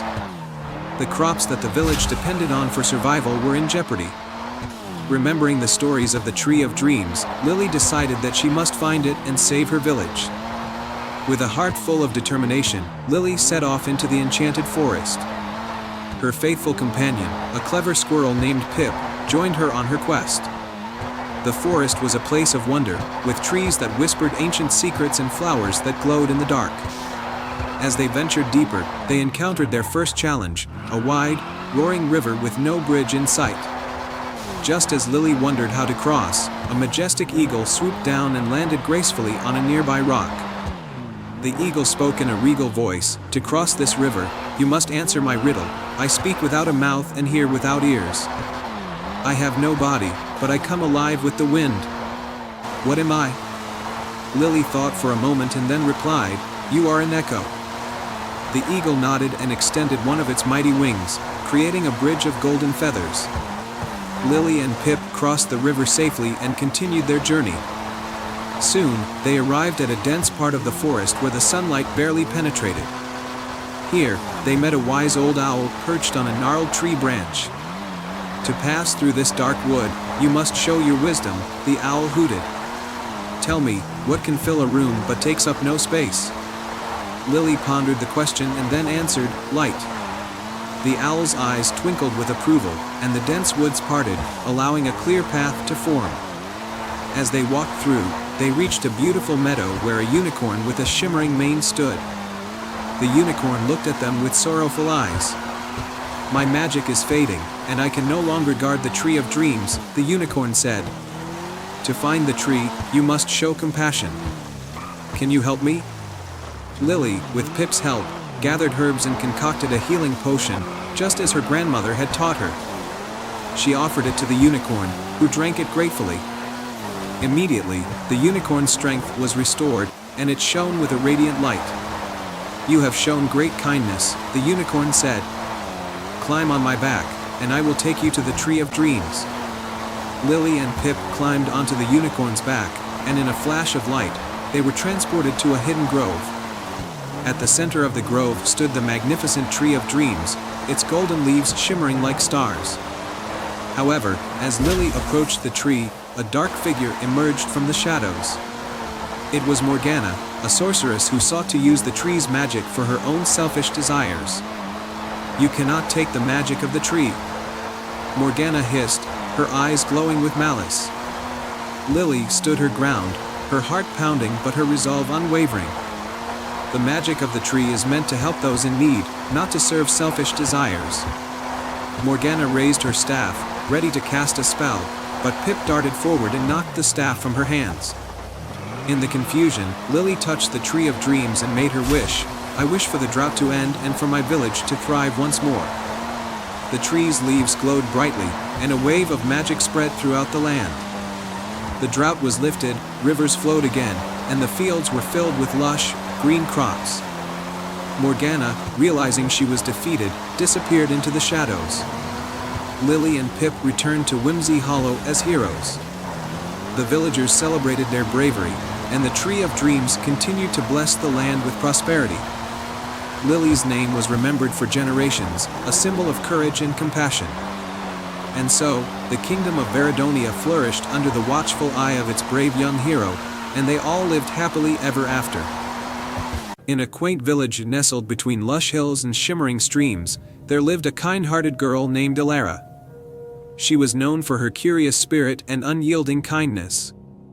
One crisp autumn morning, as she walked through the forest gathering wildflowers, she stumbled upon a hidden glen bathed in golden light.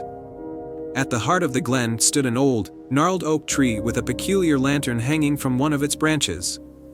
The lantern was covered in intricate vines and glowing softly with an otherworldly light. Elara's curiosity piqued, and she gently reached out to touch the lantern. The moment her fingers brushed against it, the light flared brightly, and a figure emerged, a graceful, ethereal woman in a flowing gown. "I am Seraphina, the guardian of the lantern," the figure introduced herself with a warm smile. "For centuries, this lantern has been a beacon of hope, guiding lost souls and granting wishes to those with pure hearts. You have freed me from my eternal slumber. In gratitude, I will grant you one wish." Ilara was taken aback but quickly collected her thoughts. She had always dreamed of helping her village thrive, for many of its people were struggling through harsh winters and bountiful crops were scarce. "I wish for my village to prosper, for everyone to have enough food, warmth, and happiness." Seraphina's eyes sparkled with approval. "A selfless wish indeed. But remember, true prosperity comes not only from abundance but from unity and kindness." With a graceful gesture, Seraphina touched the lantern, and a warm breeze swept through the glen. The light from the lantern spread across the village, touching every home, every field, and every heart. When Ilara returned to the village, she was amazed to see it transformed. The fields were lush with golden crops, the wells brimmed with crystal-clear water, and the once quiet homes were filled with laughter and joy. News of their newfound prosperity spread quickly, and the village began to flourish like never before. But the true magic wasn't just in the wealth that appeared, it was in the way the villagers had come together. They shared their blessings, helping each other with the harvests, supporting those in need, and celebrating their newfound unity. Months passed, and the village continued to thrive. Ilara never forgot the glowing lantern and Seraphina's words. She became a beacon of kindness and wisdom herself, reminding everyone of the importance of generosity and cooperation. One day, as Ilara walked through the forest, she returned to the hidden glen, hoping to express her gratitude to the guardian. However, the lantern and the magical glen had vanished, leaving behind only the whisper of the wind and the rustling of the leaves. But Ilara knew that the true magic of the lantern was in the hearts of the villagers. The prosperity they enjoyed was a reflection of their unity and compassion. As the years went by, the village became a legend, a place where the story of the enchanted lantern inspired many to believe in the power of kindness and the magic of a selfless wish. And so, the tale of the enchanted lantern lived on, reminding all who heard it that sometimes the greatest magic of all comes not from the wonders we see, but from the goodness we share. Once upon a time, in the tranquil kingdom of Verdantia, there stood a grand castle surrounded by lush forests and sparkling lakes. Within the castle's highest tower, hidden behind a curtain of ivy, was a magical mirror known as the Enchanted Mirror. This mirror was said to have the power to reveal the deepest truth of anyone who gazed into it. In Verdantia lived a young princess named Amara. Amara was known for her kindness and grace, but she often wondered if her true self matched the virtues that everyone admired. One day, as she wandered through the castle's library, she stumbled upon an ancient book that spoke of the enchanted mirror. Her curiosity was piqued, and she resolved to find it and discover her true self. Determined, Princess Amara set out on a quest to locate the mirror. She enlisted the help of her loyal friend, a clever talking raven named Corwin, who was known for his sharp wit and resourcefulness. The journey was not an easy one. The path to the tower was concealed by an intricate maze of enchanted brambles and magical creatures. As Amara and Corwin ventured into the forest, they encountered their first challenge, a mischievous sprite named Lila who guarded the entrance to the maze. "To pass, you must solve my riddle," Lila said with a twinkle in her eye. Lila's riddle was, "I can be cracked, made, told, and played. What am I?" Amara thought carefully and answered, "A joke." Lila clapped her tiny hands in delight. "Correct. You may proceed. But beware, the maze is full of illusions and tricks." With Lila's blessing, Amara and Corwin entered the maze. The brambles seemed to shift and change, but Corwin's keen eyes and Amara's patience helped them navigate the twists and turns. They finally emerged from the maze and reached the base of the high tower. The tower's entrance was locked with a heavy door. To open it, they had to find the 3 keys hidden in the nearby woods. The first key was guarded by a wise old tortoise named Thaddeus, who resided in a serene pond. To earn the first key, you must answer my question, Thaddeus said. What is the most important thing to remember when seeking the truth? Thaddeus asked. Amara thought deeply and replied, to seek the truth with an open heart and without prejudice. Thaddeus nodded in approval and handed over the first key. You may proceed. The second key was hidden in a grove of singing trees. Each tree had a unique melody, and Amara had to listen carefully to find the right song that led her to the key. With Corwin's help, she discovered the correct melody and obtained the second key. The final key was guarded by a fierce, but misunderstood dragon named Eldrick. Eldrick was known for his fiery temper, but Amara approached him with kindness and respect. Why should I give you the key? Eldrick rumbled. Amara looked into Eldrick's eyes and said, I seek to discover my true self, not for vanity, but to better serve those around me. I believe understanding myself will help me be a better leader. Touched by her sincerity, Eldrick handed over the final key. You may have it. May your quest bring you the truth you seek. With all three keys in hand, Amara and Corwin unlocked the tower door and climbed the spiral staircase to the top. There, they found the enchanted mirror, shimmering with an ethereal glow. Amara took a deep breath and gazed into the mirror. Instead of showing her a reflection, the mirror revealed a vision of her past actions, both great and small. She saw the kindness she had shown to others, her courage in difficult times, and her genuine desire to help her kingdom. The mirror spoke in a gentle voice. You sought the truth not for vanity, but to understand your heart and your purpose. The reflection you see is a true representation of your inner self. Amara smiled with newfound clarity. Thank you. Corwin perched on her shoulder, his eyes twinkling. You found what you were seeking. With the enchanted mirror's blessing, Amara and Corwin returned to Verdantia, their hearts light with the knowledge of her true self. The kingdom celebrated her return with joy and admiration, and Princess Amara continued to rule with wisdom and compassion. And so, the kingdom of Verdantia thrived under Amara's gentle and just rule, and the story of the enchanted mirror became a cherished tale, reminding all who heard it of the importance of understanding and embracing one's true self. And they lived happily ever after. Once upon a time, in a picturesque village surrounded by lush meadows and sparkling streams, there lived a kind-hearted girl named Mia. Mia loved the outdoors, especially the fields of wildflowers that bloomed every spring. She spent her days wandering among the flowers, admiring their beauty and listening to the songs of the birds. One spring morning, while exploring a particularly dense thicket near the edge of the village, Mia stumbled upon a hidden glade she had never seen before. In the center of the glade stood a single, radiant flower unlike any she had ever encountered. It was a delicate blossom with petals that shimmered like the night sky, adorned with tiny stars that twinkled as if they were real. Intrigued, Mia carefully approached the flower. As she bent down to admire it, the flower began to glow softly and spoke in a gentle, melodious voice. Hello, Mia. I am the Starflower, and I have been waiting for you. Mia was astonished but listened intently as the Starflower continued. I have a secret that I need to share.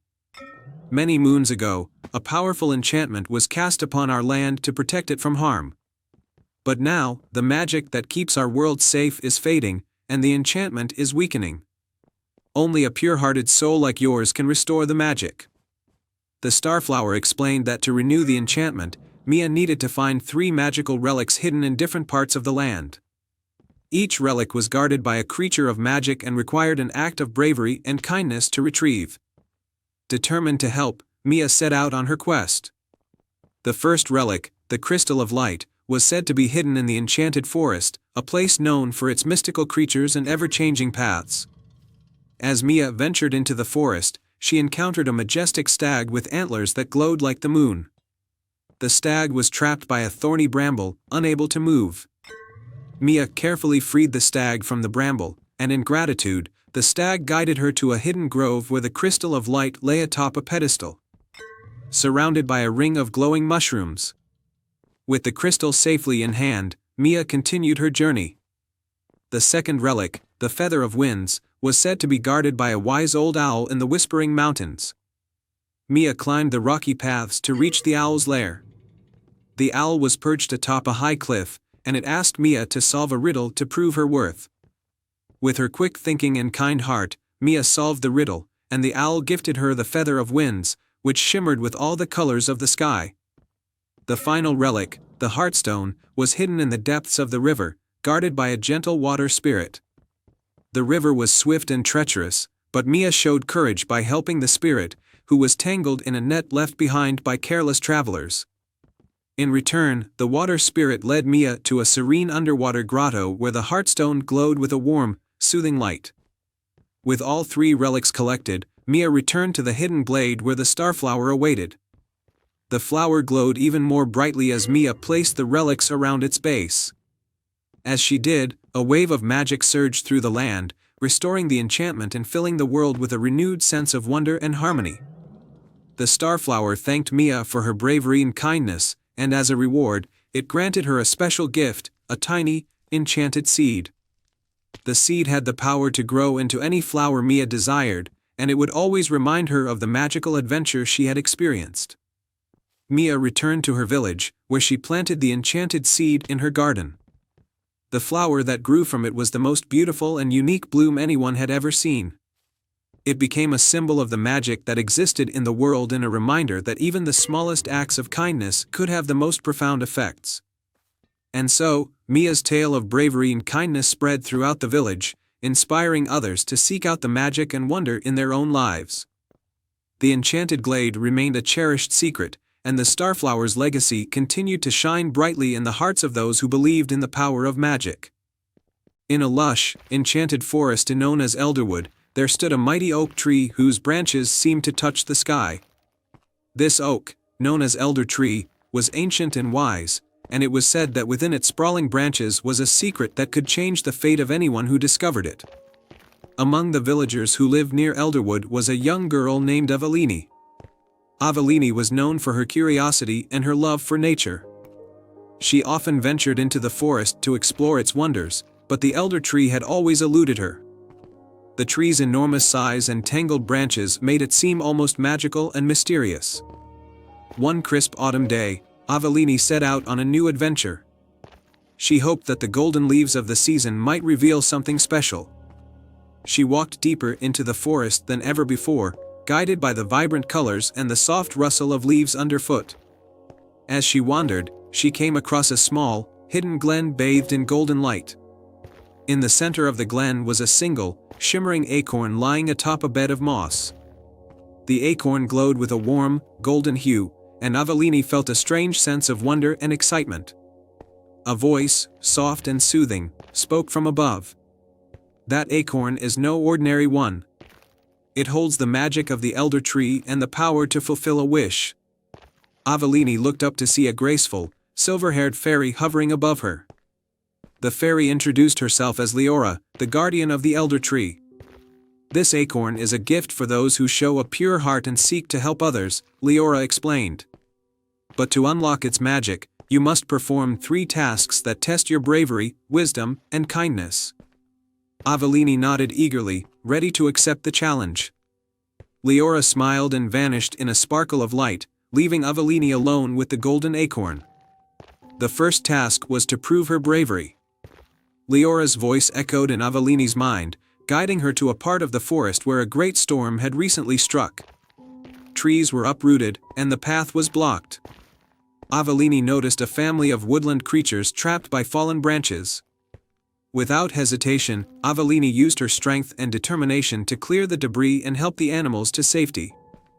Her bravery in the face of adversity was rewarded with the creatures' grateful cheers and the sight of the forest slowly recovering from the storm. The second task required wisdom. Avelini was guided to a mystical stream with waters as clear as crystal. The stream was known for its riddles, which had stumped many before her. Avelini encountered a wise old turtle who guarded the stream and posed a riddle: "I have cities, but no houses. I have mountains, but no trees. I have water, but no fish. What am I?" Avelini pondered the riddle carefully. After a moment's thought, she replied, "A map." The old turtle nodded in approval, and the stream's waters sparkled brighter, revealing a hidden path that led to her final task. The last task was to demonstrate kindness. Avellini followed the path to a clearing where a small, wounded deer lay. The deer's leg was injured, and it was in great pain. Avellini gently approached the deer and used her knowledge of herbs and healing to tend to its wound. She sang a soft lullaby to soothe the frightened animal. As she worked, the deer's pain eased, and it looked up at her with grateful eyes. The deer's family, who had been watching from the shadows, emerged and expressed their thanks. Avellini's kindness and compassion had touched their hearts. With the 3 tasks completed, Leora reappeared and guided Avellini back to the golden acorn. The fairy's eyes shone with pride. "You have shown bravery, wisdom, and kindness. The magic of the elder tree is now yours to command." Avellini held the golden acorn in her hands, and it began to glow even brighter. She made a wish for the forest to flourish and for all its creatures to live in harmony. The acorn's light grew, and the forest around her seemed to come alive with renewed vitality. The trees stood taller, the flowers bloomed more brightly, and the animals thrived in their rejuvenated home. The magic of the elder tree had spread throughout Elderwood, transforming it into a place of unparalleled beauty and peace. Avellini returned to her village with a heart full of joy, knowing that her wish had made a difference. She shared her adventure with the villagers, inspiring them to care for the forest and all its inhabitants. The legend of the golden acorn and Avellini's bravery, wisdom, and kindness became a cherished tale in Elderwood. The forest thrived under the care of its people, and the elder tree stood as a symbol of the magic that could be found in a pure heart. And so, the story of the golden acorn lived on, reminding everyone that the greatest magic comes from within and that even the smallest act of kindness can create a world of wonder. Once upon a time, in a charming village called Celestia, nestled between rolling hills and sparkling rivers, there lived a young girl named Mira. Celestia was renowned for its breathtaking night skies, where stars seemed to dance and twinkle like a sea of diamonds. Every evening, the villagers would gather to gaze at the stars and tell tales of magical constellations. Mira had always been fascinated by the stars, but there was one story that captivated her more than any other, the tale of the Starlight Lantern.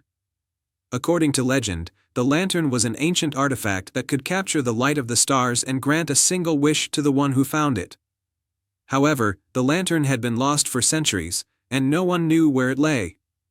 One crisp, clear night, as Mira lay in her bed, she gazed out of her window and saw a shooting star streak across the sky. She closed her eyes and made a heartfelt wish, "I wish to find the Starlight Lantern and bring its magic to Celestia." The next morning, Mira woke with a sense of determination. She decided that she would set out on a quest to find the legendary lantern. Armed with a map of the constellations and a sturdy backpack, she ventured into the forest that bordered the village. The forest was filled with enchanting sounds, the rustle of leaves, the chirping of birds, and the gentle flow of a nearby stream. Mira followed the map, which led her through a series of trails and pathways marked by star-shaped stones. As she walked, Mira encountered a wise old owl perched on a low branch. The owl's feathers were speckled with patterns that resembled the night sky. "Greetings, young Mira," the owl hooted softly. "I have heard of your quest. To find the Starlight Lantern, you must complete 3 trials that test your heart, your courage, and your wisdom." Mira nodded, ready to take on the challenges. "What are the trials?" The owl explained the first trial: you must cross the River of Reflections, where the water shows not only your face but your true self. Only those who are honest and true can cross safely. Mira approached the river, its surface shimmering like a mirror. As she stepped onto the stepping stones, the water revealed her deepest fears and insecurities. But Mira looked into her own reflection with bravery and accepted her true self. The water calmed, and the path across the river became clear. The second trial was to climb the Mountain of Echoes, where Mira had to listen to the echoes of her own voice and find the correct path. As she climbed, the echoes called out her doubts and fears. Mira focused on her inner strength, and by following her heart's guidance, she reached the summit. At the top of the mountain, she found a small, glowing crystal embedded in the rock. The crystal, once touched, revealed a hidden path that led to the final trial. The final trial was to solve a riddle posed by a shimmering, star-like creature that floated gently above the ground. The creature's voice was like a melodious chime as it asked, "I have 1,000 faces, but only one light. I can guide you through darkness, but I cannot shine on my own. What am I?" Mira pondered the riddle and then answered confidently, "The moon." The star-like creature twinkled with approval and pointed towards a hidden grove surrounded by luminous flowers. In the center of the grove stood an ornate pedestal with the starlight lantern resting atop it. The lantern was beautiful, adorned with celestial patterns and glowing softly with the light of the stars. Mira approached the lantern with reverence. As she held it, the lantern's light grew brighter, filling the grove with a warm, magical glow. Mira made her wish, "I wish for the magic of the lantern to bring joy and light to the village of Celestia." The lantern's light soared into the sky, merging with the stars and showering the village with a gentle, sparkling light. The villagers gathered in awe as the lantern's magic filled their hearts with happiness and wonder. When Mira returned to Celestia, she was welcomed with cheers and celebrations. The village flourished under the lantern's magic, with every night being illuminated by a beautiful, starry glow that seemed to bring the constellations closer. Mira's bravery and kindness were celebrated, and the story of the Starlight Lantern became a cherished tale in Celestia.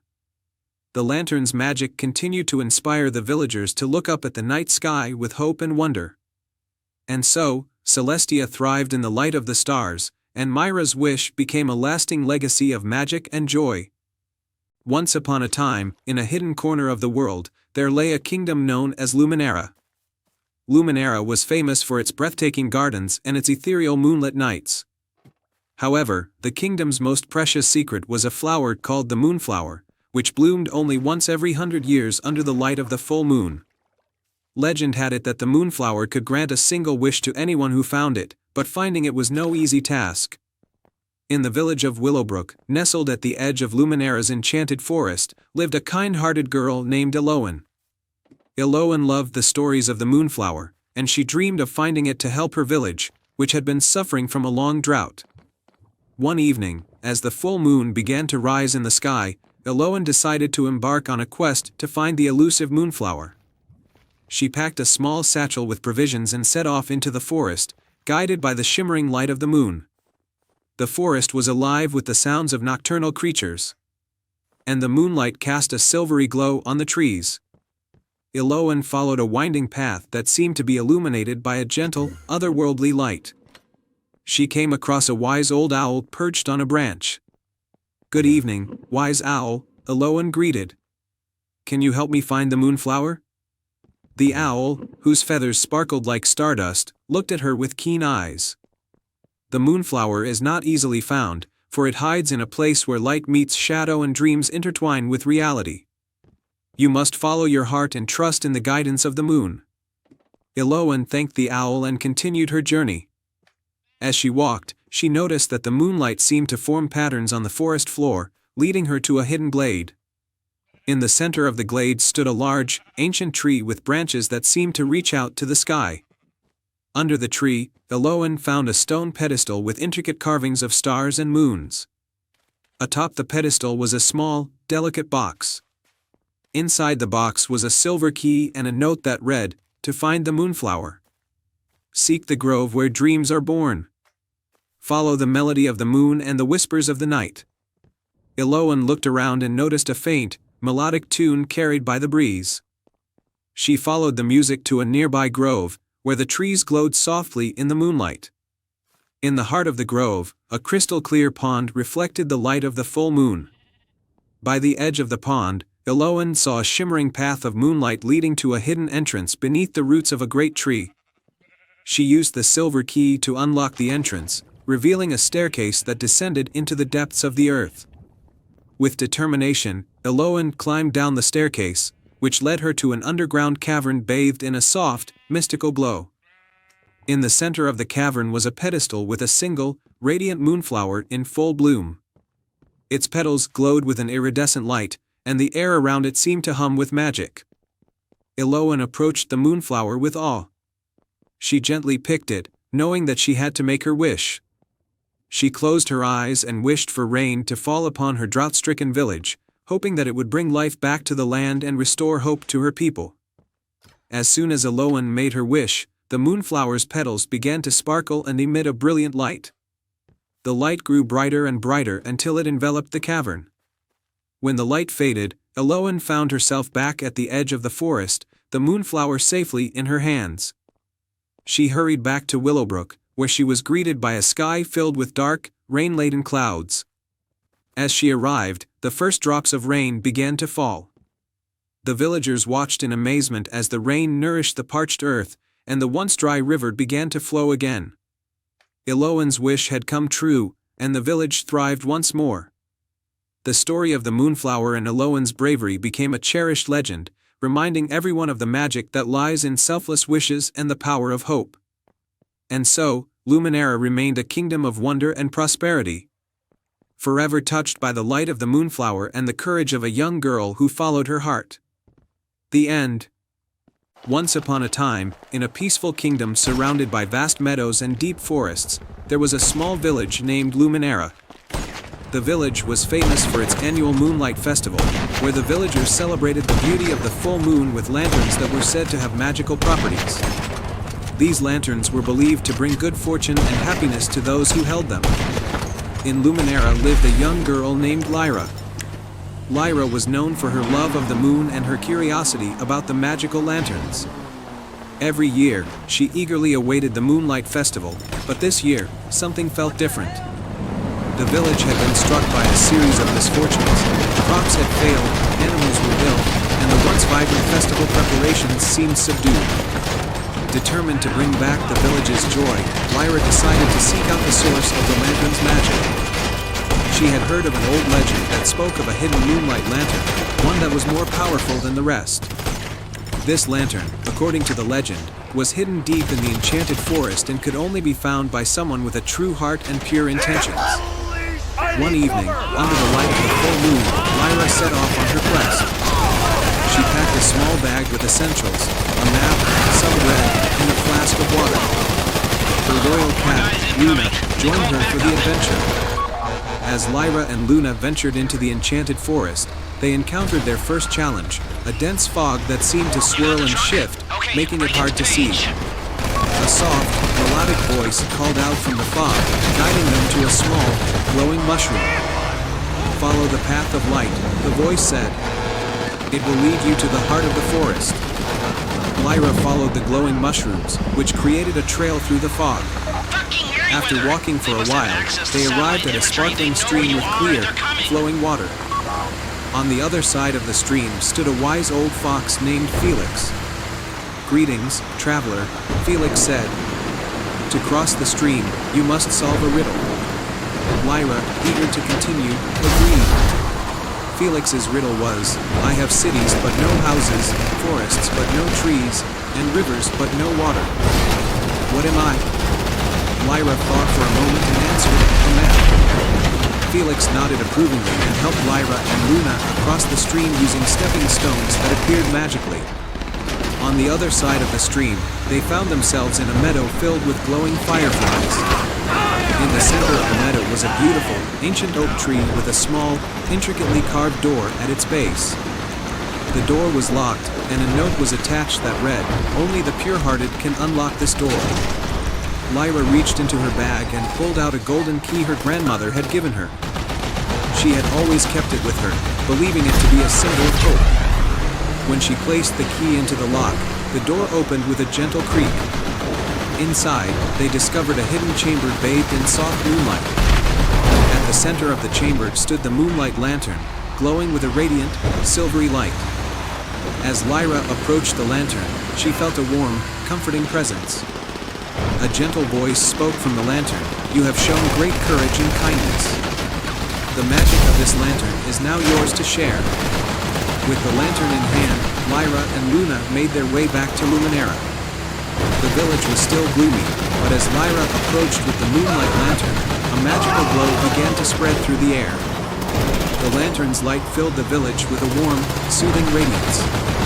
The villagers gathered around in awe as the lantern's magic lifted their spirits and healed their troubles.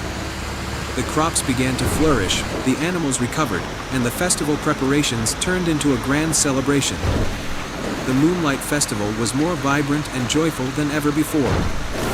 Lyra was celebrated as a hero, and the Moonlight Lantern was placed in the village square, where it continued to shine and bring happiness to all.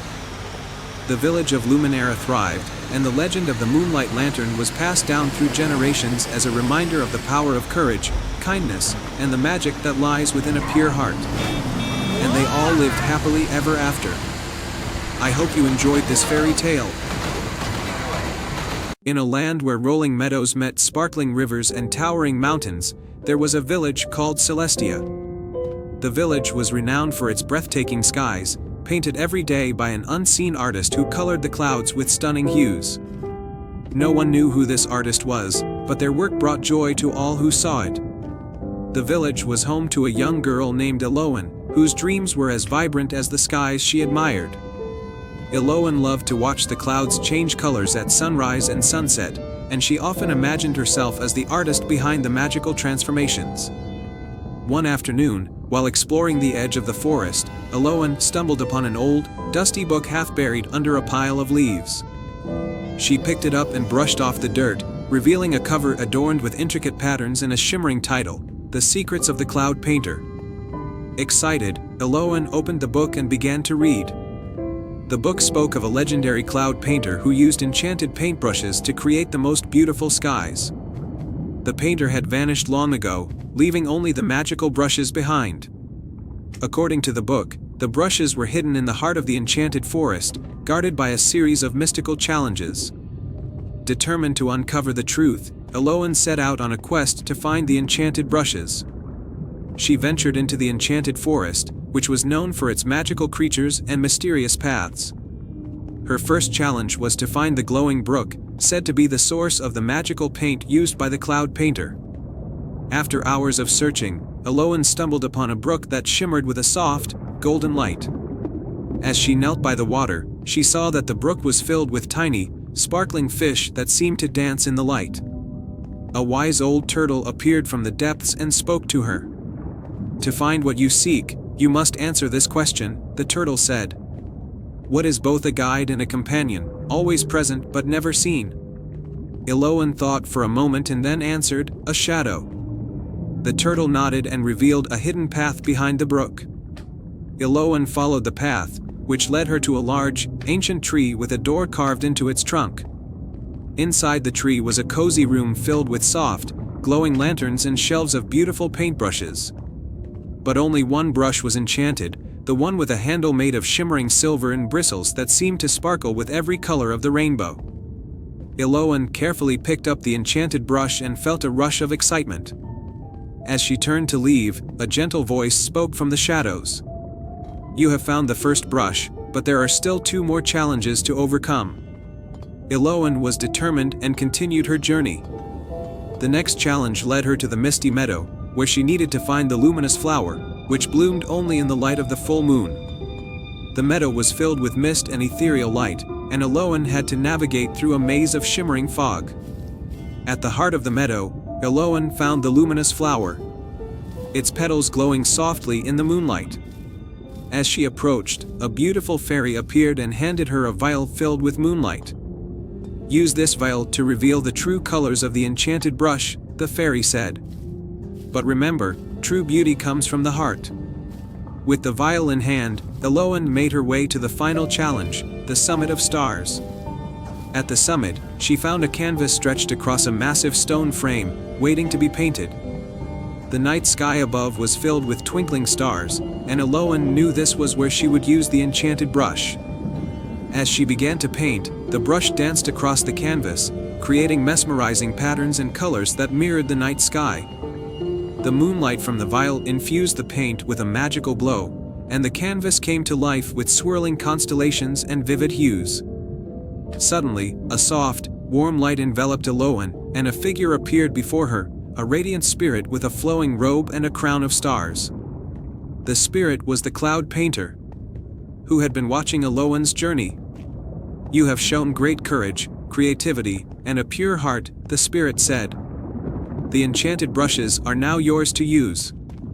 Paint the skies with your own unique colors and let your imagination soar. With the blessing of the cloud painter, Eloan returned to Celestia, her heart brimming with joy and excitement. She began to paint the skies, creating dazzling sunrises and breathtaking sunsets that captivated the villagers.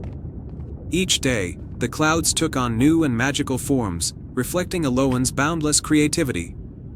The villagers marveled at the ever-changing skies, and Eloan's art became a cherished part of Celestia's daily life.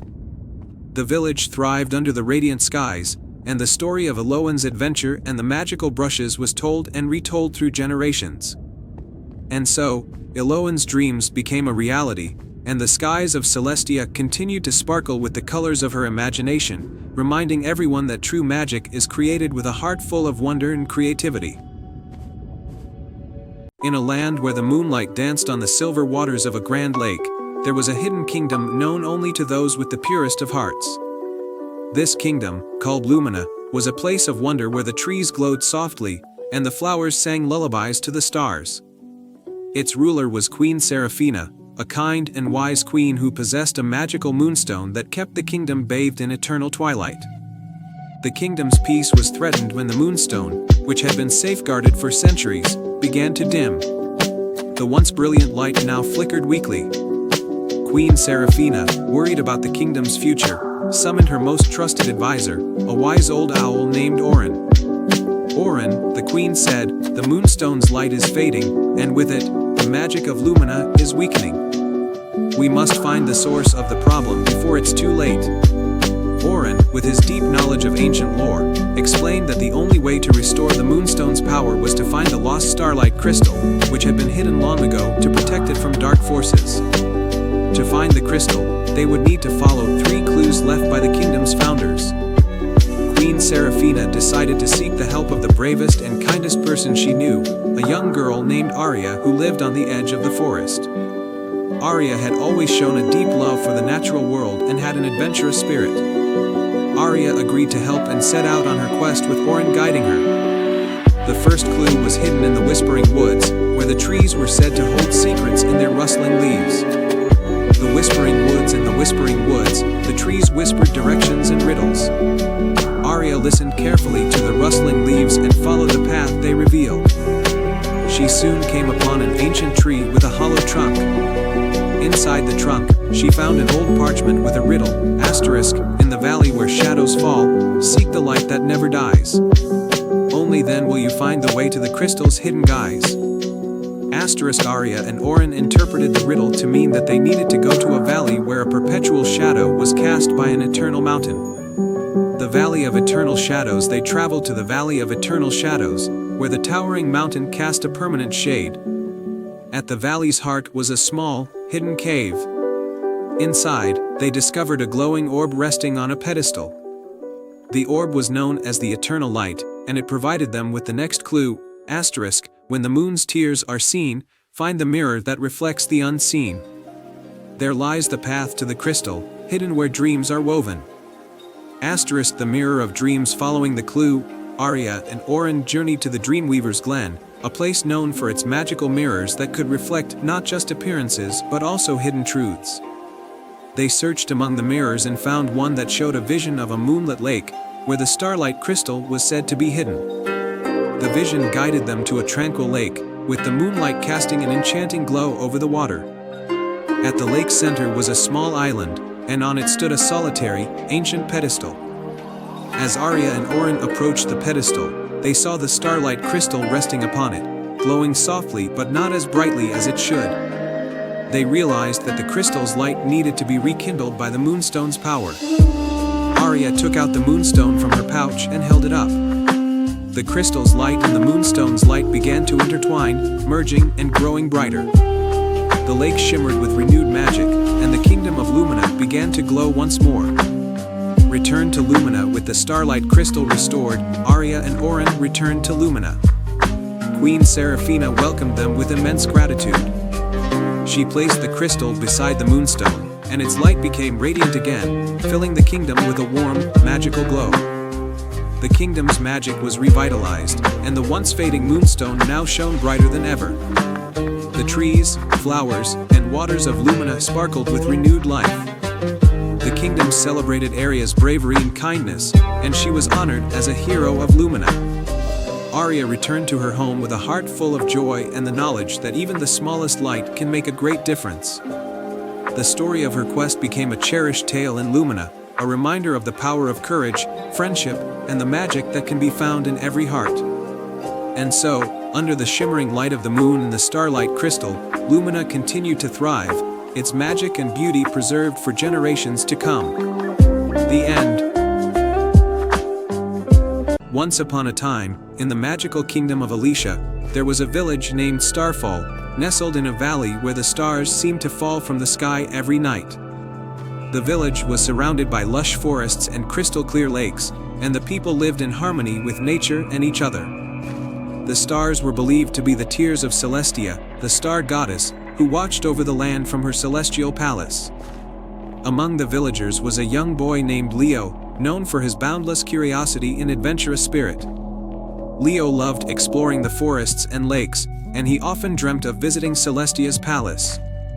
His grandmother, a wise woman named Aria, told him stories of the Starlit Key, a magical artifact that could unlock the gates to the Celestial Palace. According to legend, the key was hidden in the heart of the Enchanted Woods, guarded by ancient beings and protected by powerful enchantments. One fateful night, a strange darkness fell over Starfall. The stars stopped falling, and the villagers grew anxious, fearing that Celestia had turned her back on them. Desperate to restore the starry blessings, Leo decided to seek the Starlit Key and venture to Celestia's palace to find out what had happened. With his grandmother's blessing and a small satchel of provisions, Leo set out at dawn. He followed the ancient path that led to the Enchanted Woods, determined to find the key and save his village. As he entered the woods, the trees whispered secrets of the past, and the air was filled with a sense of magic and mystery. Leo's first challenge came when he encountered a shimmering, golden gate guarded by a majestic griffin. The griffin's eyes sparkled like diamonds as it spoke, "To pass this gate, you must solve the riddle of the stars. What shines brightest in the darkest hour?" Leo thought for a moment, recalling his grandmother's stories. "Hope," he answered confidently. The griffin nodded in approval, and the gate swung open, allowing Leo to continue his journey. As Leo ventured deeper into the woods, he came upon a tranquil, moonlit glade where a beautiful unicorn was trapped in a web of thorny vines. The unicorn's eyes pleaded for help. Leo approached carefully and used his knife to cut the vines, freeing the unicorn. In gratitude, the unicorn gifted Leo a single, silver strand from its mane, saying, "This will guide you when you're lost." The next challenge came at a shimmering lake guarded by a wise old owl named Orion. Orion perched on a branch and hooted, "To cross the lake, you must answer my question.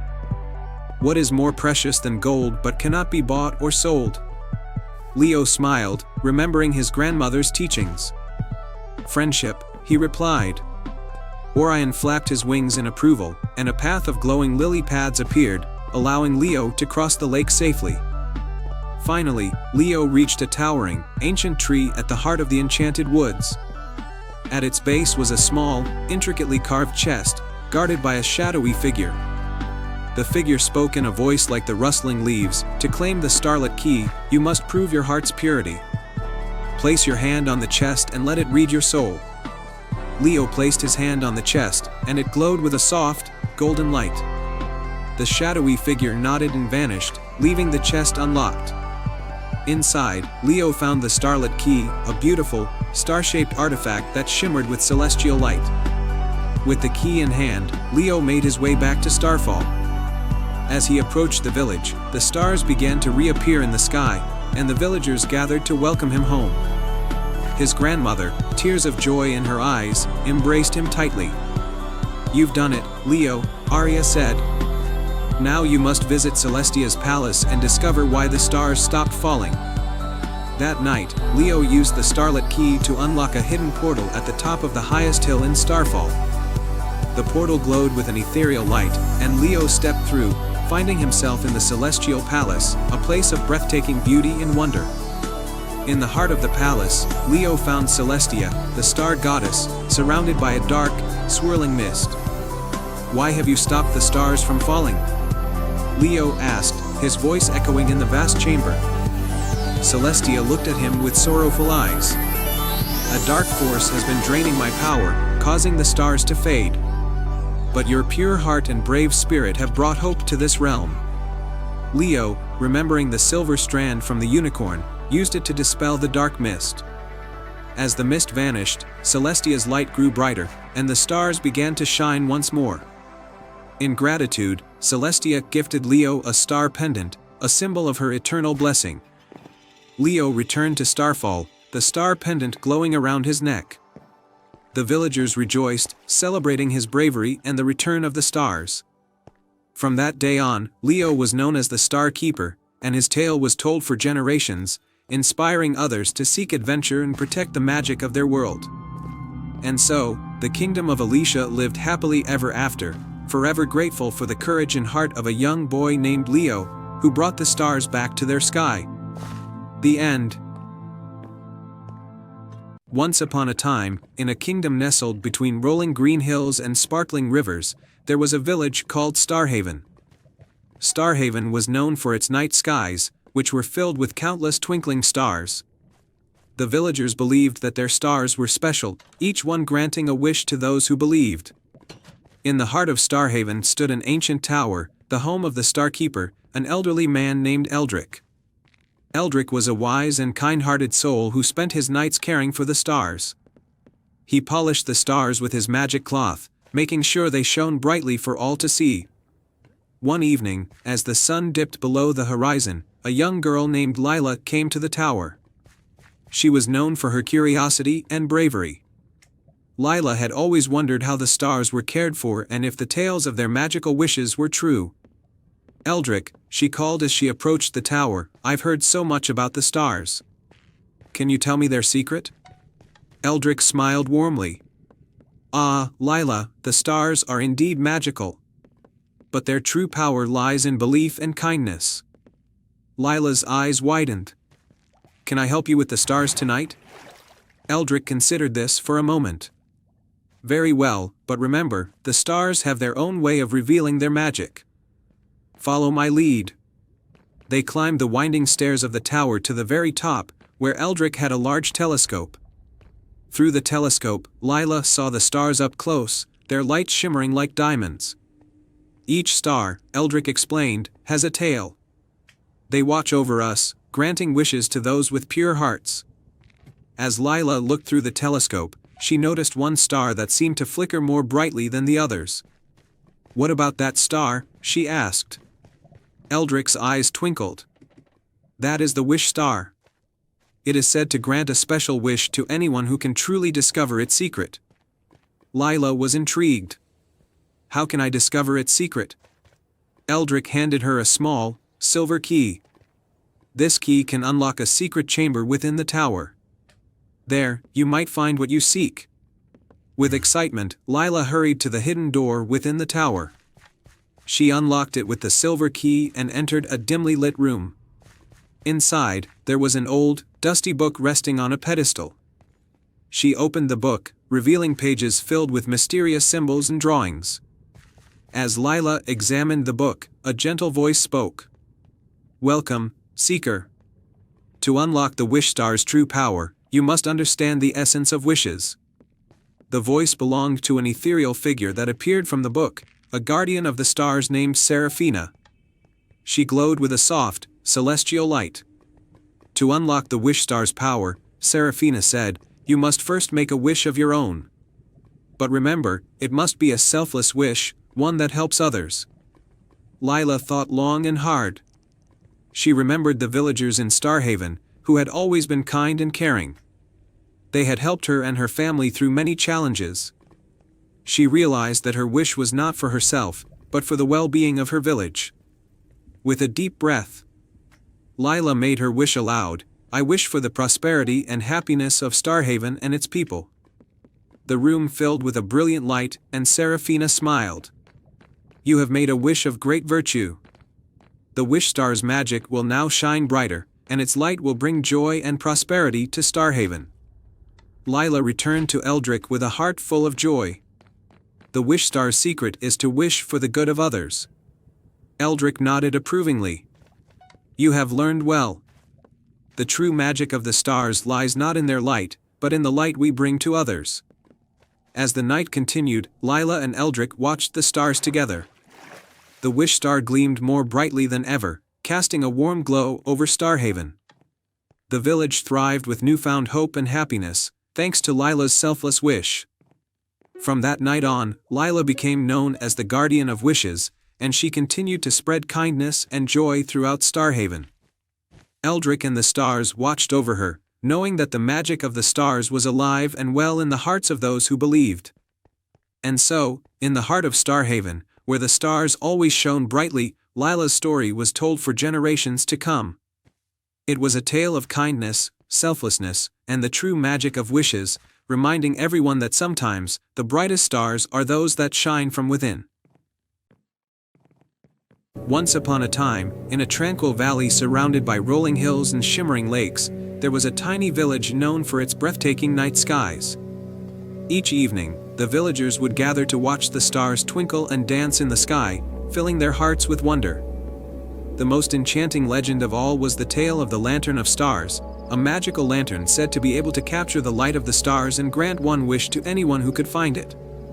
In this village lived a young girl named Lyra.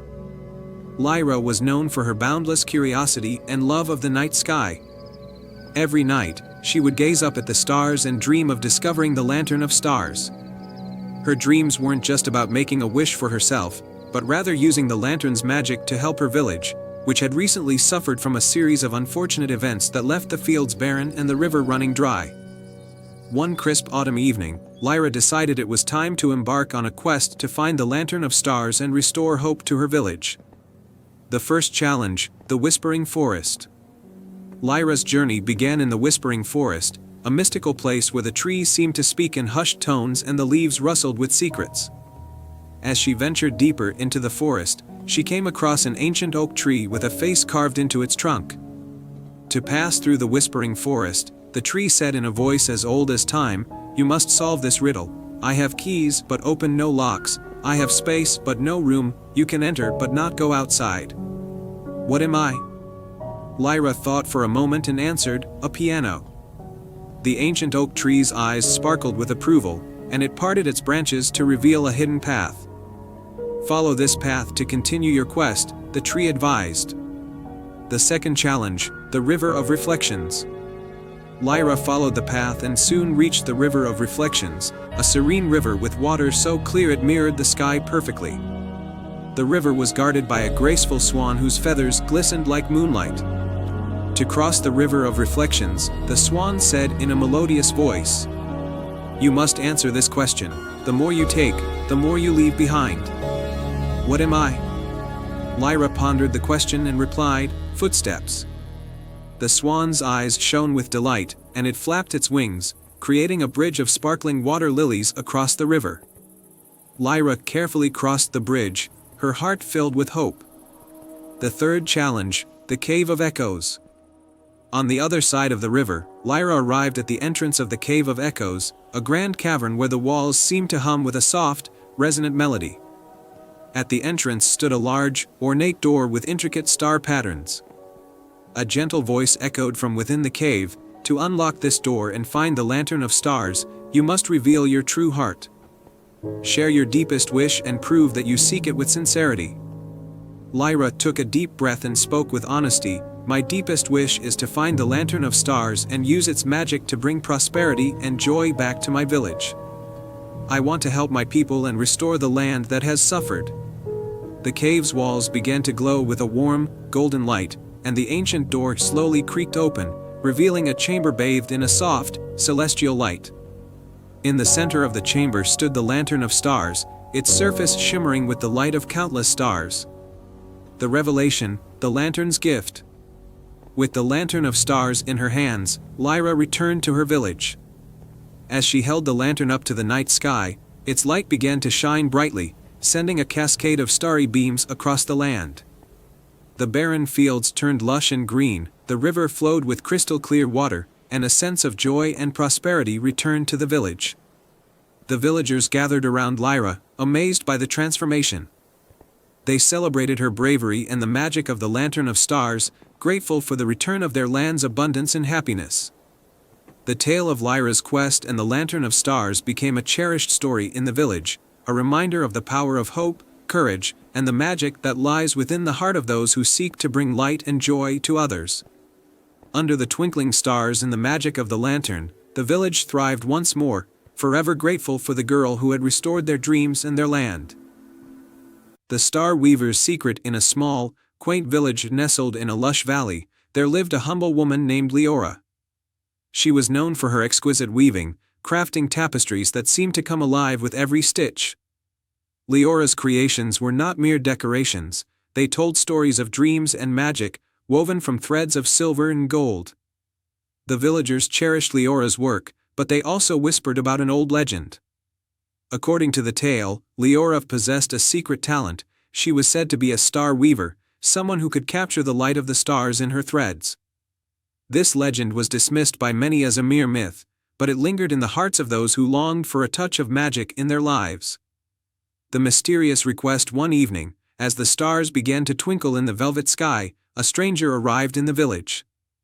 He was a tall man with a cloak that shimmered like the night sky and a gentle, knowing smile.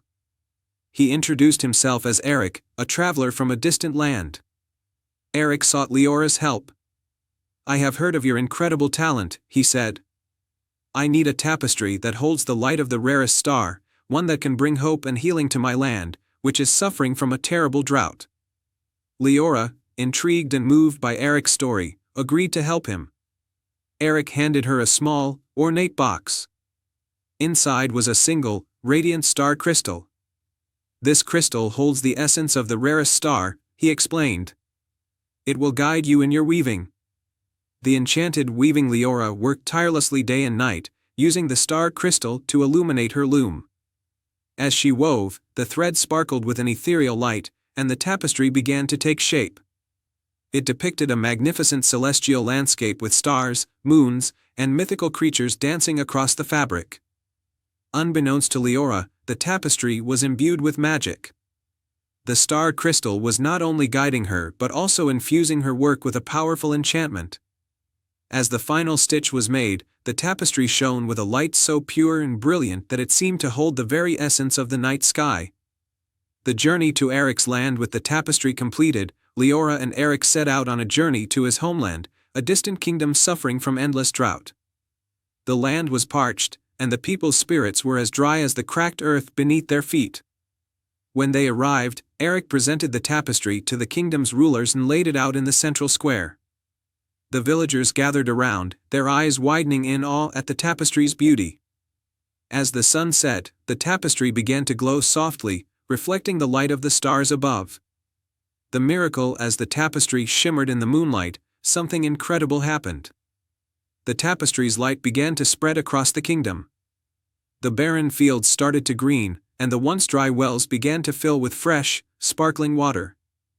The land seemed to come alive with a newfound vitality, and the people rejoiced in their restored fortunes. Leora's heart swelled with joy at witnessing the transformation. She knew that the true magic lay not just in the tapestry but in the hope and unity it inspired. The parting gift. Before Leora left, the kingdom's rulers offered her a grand reward, but she humbly declined. Instead, she asked for a single star-shaped gem from their land, a token to remember the journey by. The rulers gladly granted her request, and Leora returned to her village with the precious gem. Leora's village was soon visited by travelers from afar, eager to see the weaver who had brought hope to a distant land.